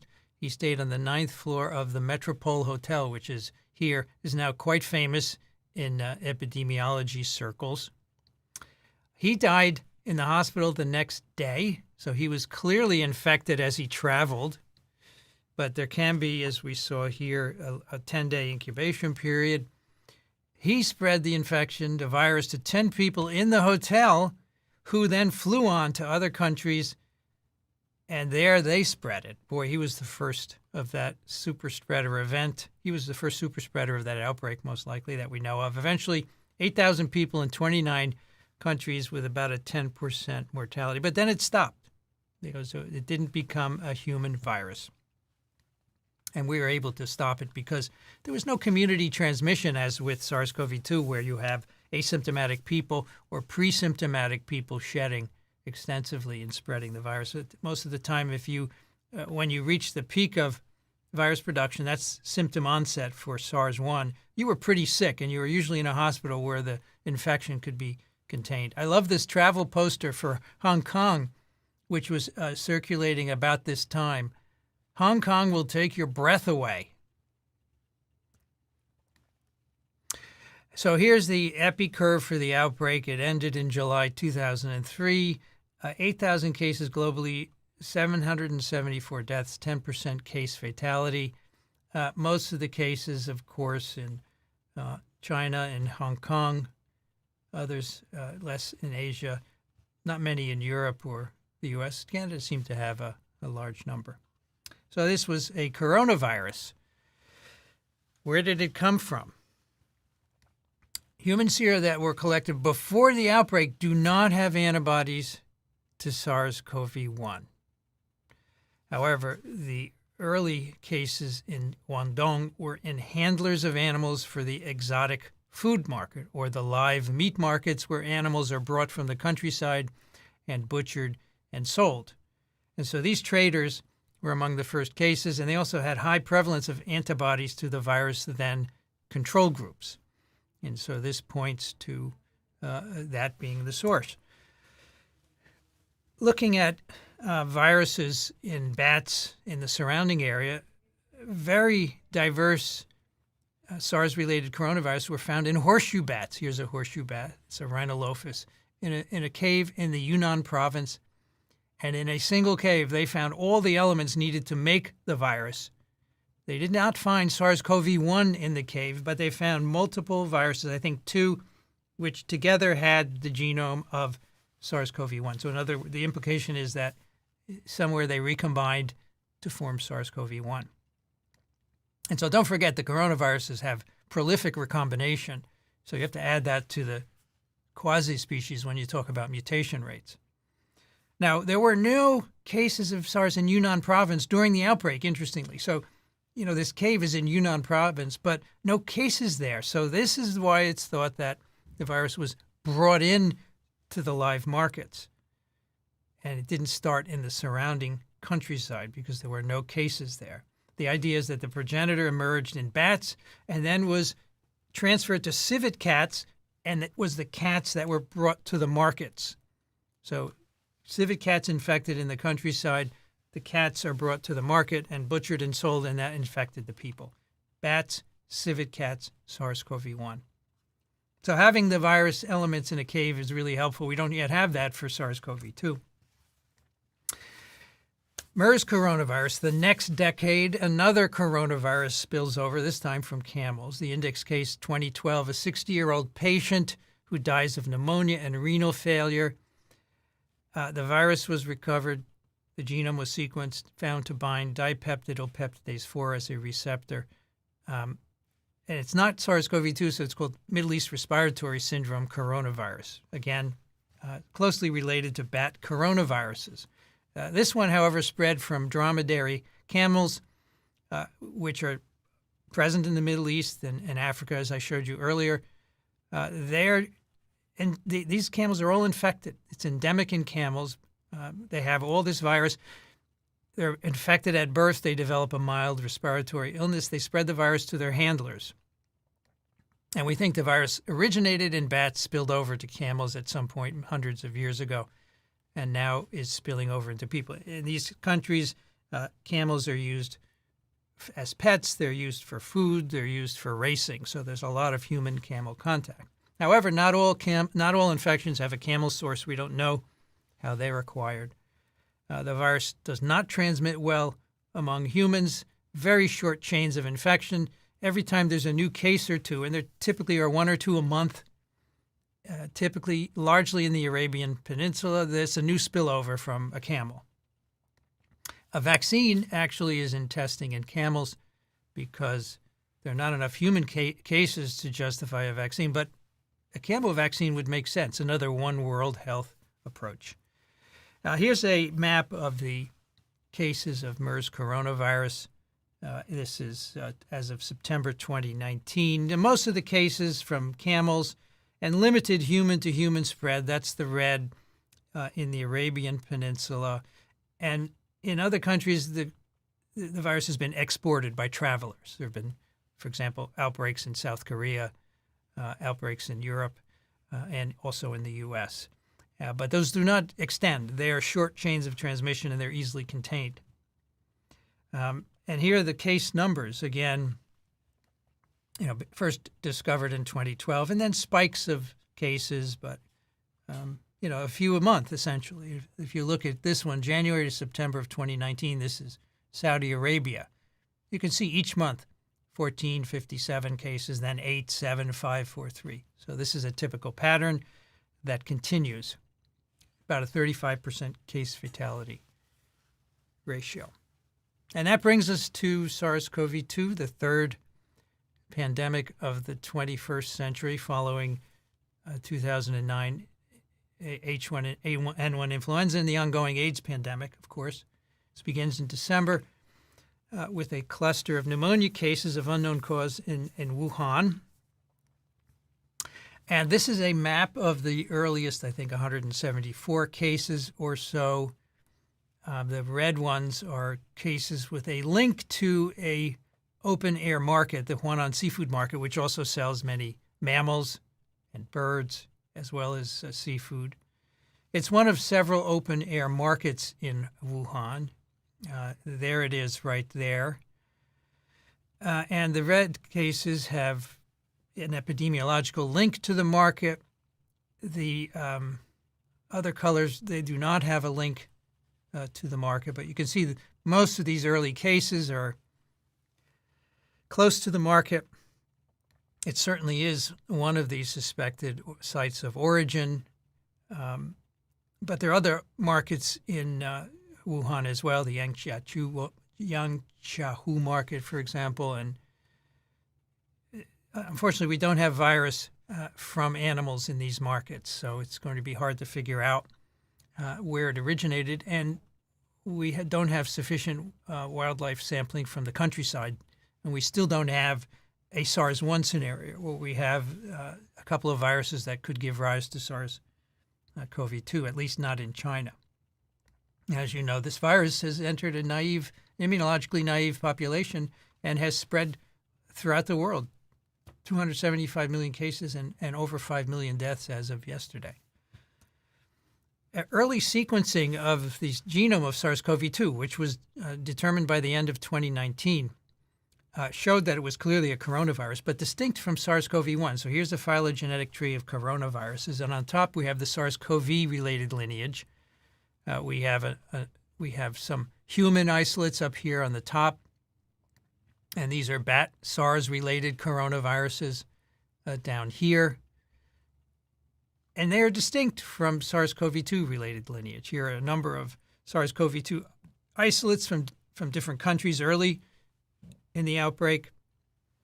The closest virus known at the time was a bat coronavirus called RATG13. It had been identified in 2013 in the countryside about 1,000 kilometers away from Wuhan. And this is clearly not the ancestor.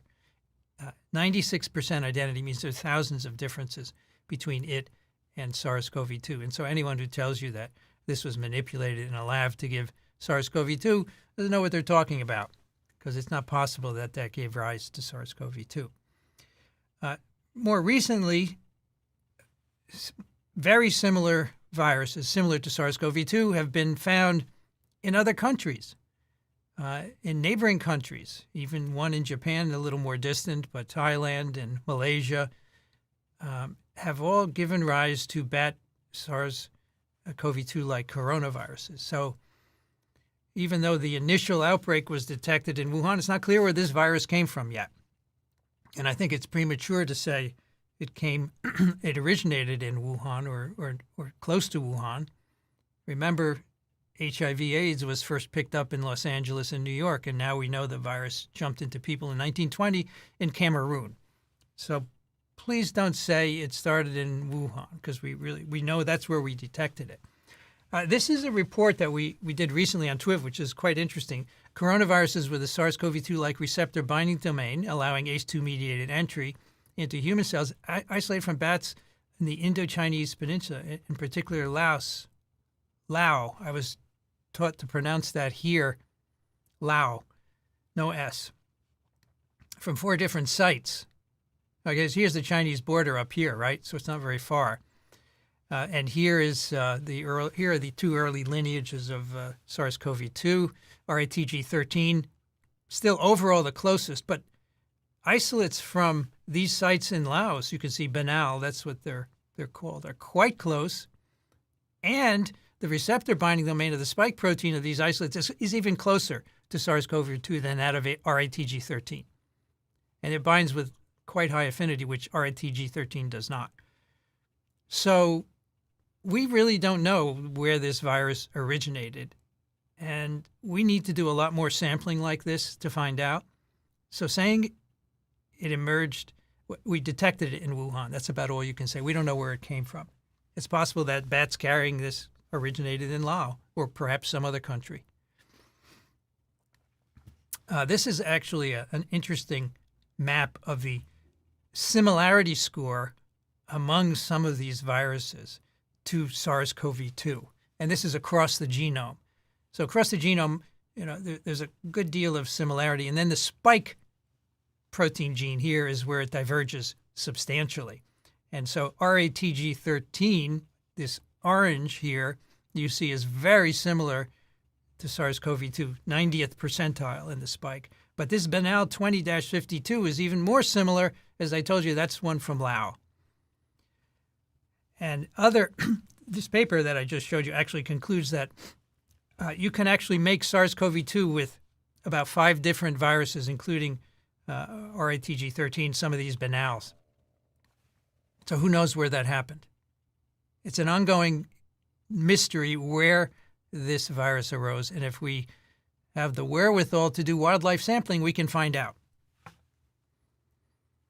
So all of these coronaviruses came from nature. None of them came from a lab. No virus that has caused a pandemic or an epidemic has come from a lab. They have all originated naturally, and that's because nature is the best engineer of new viruses. 4 common cold coronaviruses originated in either bats or rodents, sometimes with an intermediary animal. SARS-CoV-1, bats, civet cats to humans. MERS coronavirus, bats, camels, humans. There's even a emergent coronavirus of pigs, severe acute diarrhea syndrome coronavirus, caused outbreaks on pig farms a number of years ago, came from a bat. And SARS-CoV-2 most likely did as well. Whether there's an intermediary or not, we don't know. There doesn't need to be one because that high amino acid identity in the RBD of those Lao isolates suggests that you wouldn't have to have an intermediary. Anyway, we need to do more sampling to figure out exactly where this happened. It can be done if we want to do it. Now, I would recommend you listen to this TWIV recorded back in 2014 when I visited Australia. I was actually at the Australian Animal Health Laboratory in Geelong, and I talked to Linfa Wang. He since has left, and he's now only in Singapore. And I did visit him in Singapore at the end of 2019, where I recorded a couple of TWIVs with him and Peter Daszak, and CEO of CEPI. So check him out. Those are pretty good. But this is good because this is the real Batman. He studies bat viruses and what they do. Now, these viruses I mentioned are very dangerous. You need to study them in BSL-4. Now, not SARS-CoV-2. BSL-3 is okay for SARS-CoV-2, but Lassa virus, Ebolavirus, Marburg viruses, you need a BSL-4, which has a very distinct containment requirement.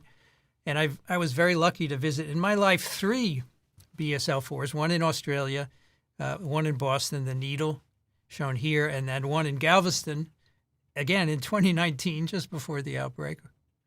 And you need to wear a full containing suit, plastic suit. You need to wear boots so that you don't make holes in the soles of the suit. These suits are about $4,000 each. You have to treat them well. You should watch this video. We made a documentary there, me and Rich Conda and Alan, about how you suit up to get in. And it's just fascinating. You need to be supplied oxygen or air through a tube.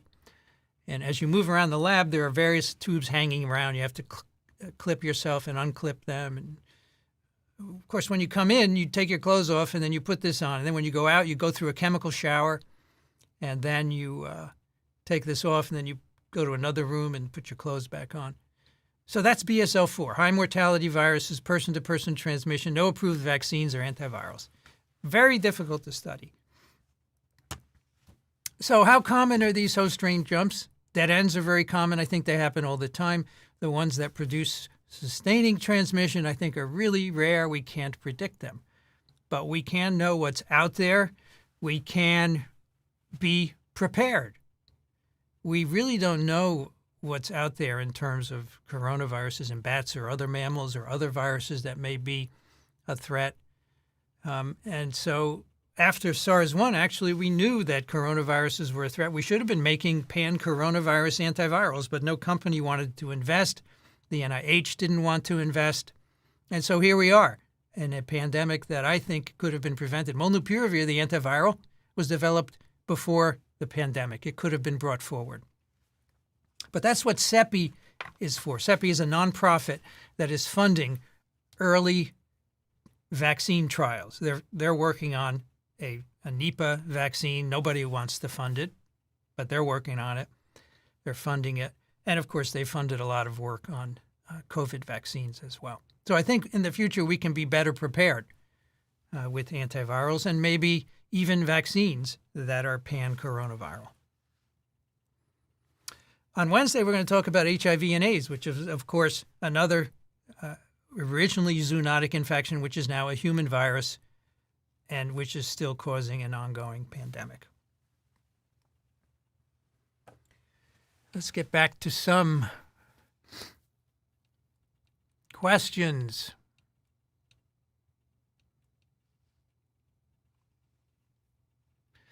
Can a dead end host infect others? So I define an Ebolavirus as a dead end because eventually it ends. It doesn't become a sustained human virus. So yes, and it depends. Ebolavirus can, MERS, limited transmission, but not West Nile virus. In each human, it's a dead end. So it depends on the virus.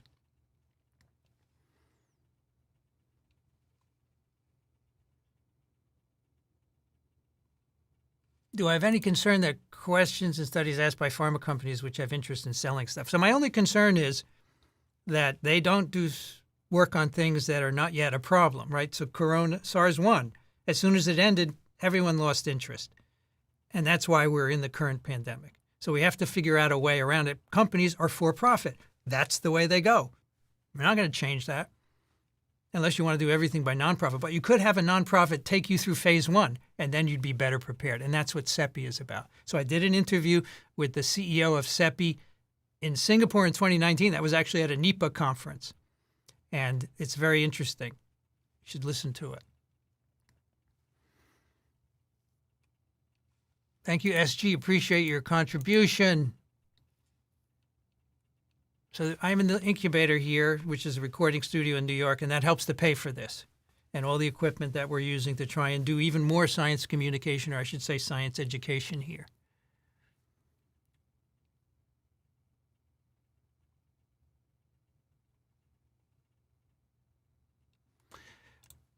I don't care how you pronounce it. Guangzhou. Yeah, that's probably right. But if you don't want to nitpick, why do you then?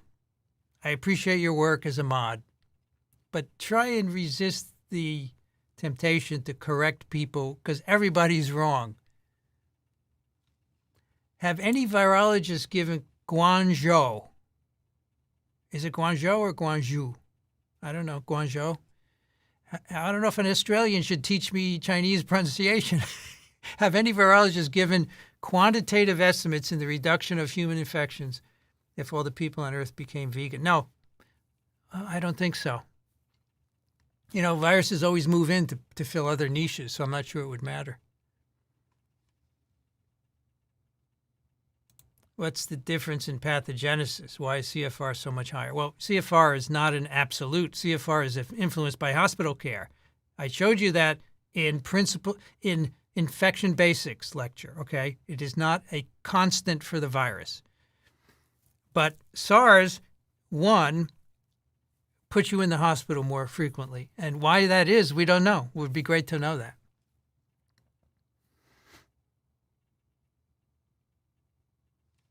Why doesn't the common cold mutate into something more dangerous? Why should it? There's no selection for becoming more virulent unless it's transmission. And so obviously that need not be linked. So why should something become more virulent?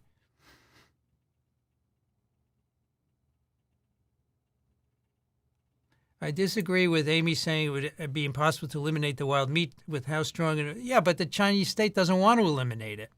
Do you think they want to, and I think that's what she was thinking about. Do you think they want to have the rest of the world tell them what to do? I don't think so. It has to come from within. Of course they could crack down. After SARS-1, they said you can't sell wild animals in the meat markets. They are, because why? They don't enforce it. There's no police in the meat markets to enforce it.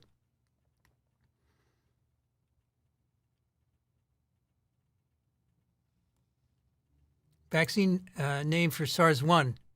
Actually, that would be MERS, right? Camelvax, I think. There are lots of camels in Australia. Well, Mr. Ozzy I think you should go swab them and see if they have coronaviruses. What do you think about that?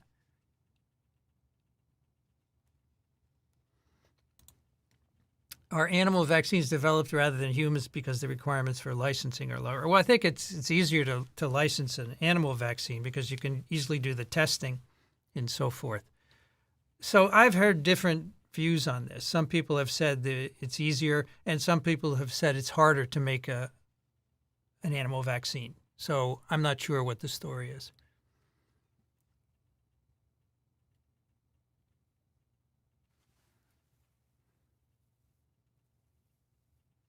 It's funny how the discoverer of SARS is not acknowledged with the merit, but instead accused of a lab leak. Yes. Well, that's because it's all political. It's not being driven by science. It's being driven by people in one country not liking another country.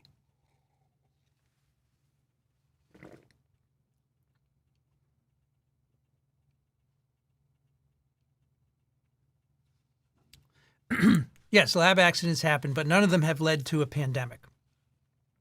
And that's important. What does that mean? It means that the precautions put in place work. And so people who say things like this conveniently ignore that, right?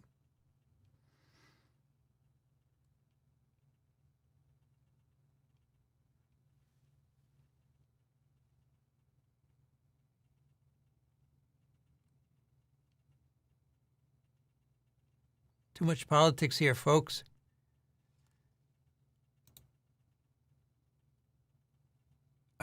Is Banno from Planttoanimal?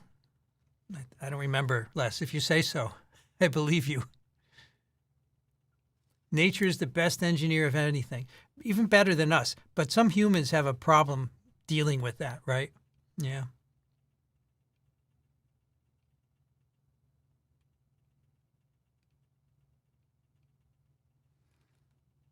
Twiv with Laurie Garrett, that was a good one. Also off it just this past Friday was really good. I agree.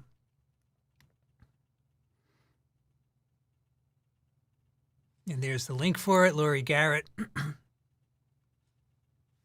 Yeah, you should check out the BSO4 video. It's really cool. Thank you, Barb Mack, for your contribution. Really appreciate it.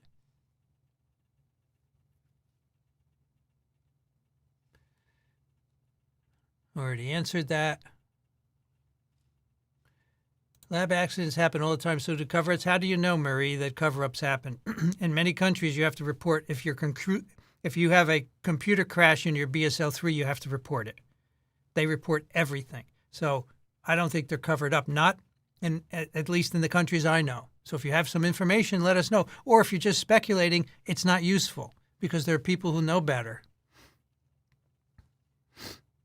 Thank you, John, for your contribution. I'm glad you're enjoying it. It's almost over. You going to miss it? I guess so. What virus was being researched in the 4? None. It was closed because it hadn't opened yet, right? It was just being built and so forth. You cannot go into a 4 once it's open because only trained people can go in. So we were actually very lucky to time the visit before it's open. But I think the plan was to work on Ebolavirus, and I'm not sure what others. I know Elke Mühlenberg is working there, and she works on Ebolavirus.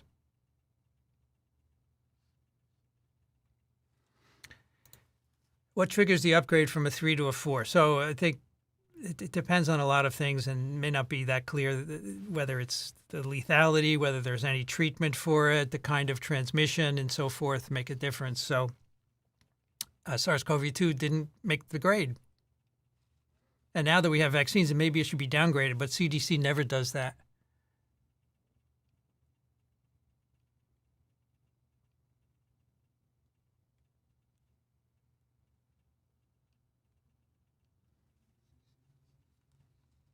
What makes SARS-CoV-2 continue replicating and shading from the host without causing a noticeable immune reaction? Well, it depends on the host, right? Some hosts have a minimal immune reaction. They're able to clear it in 2 weeks, and others don't. We really don't know.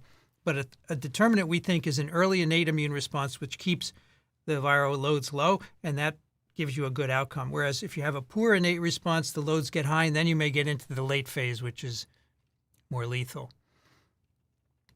Thank you, Jonas, for your contribution. Appreciate it.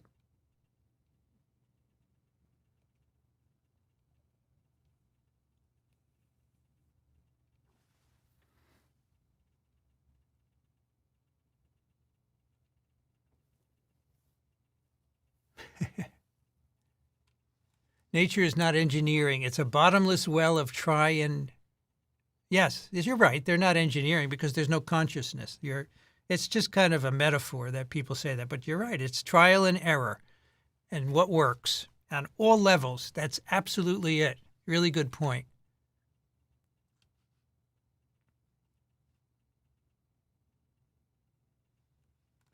My favorite podcast, even though I was an English lit major. Harold Marmus, former head of NIH, retrovirologist, discovered SARC, Nobel Prize. He was a lit major.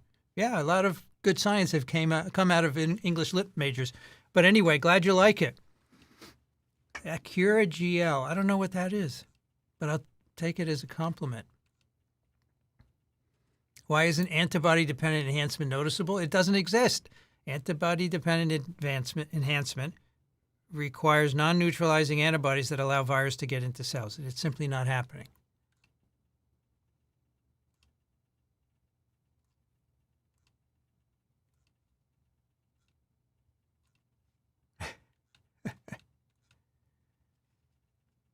Chance and Necessity. That's a good book, I've heard. Yep. All right, folks. Looks like that's the end of our questions here.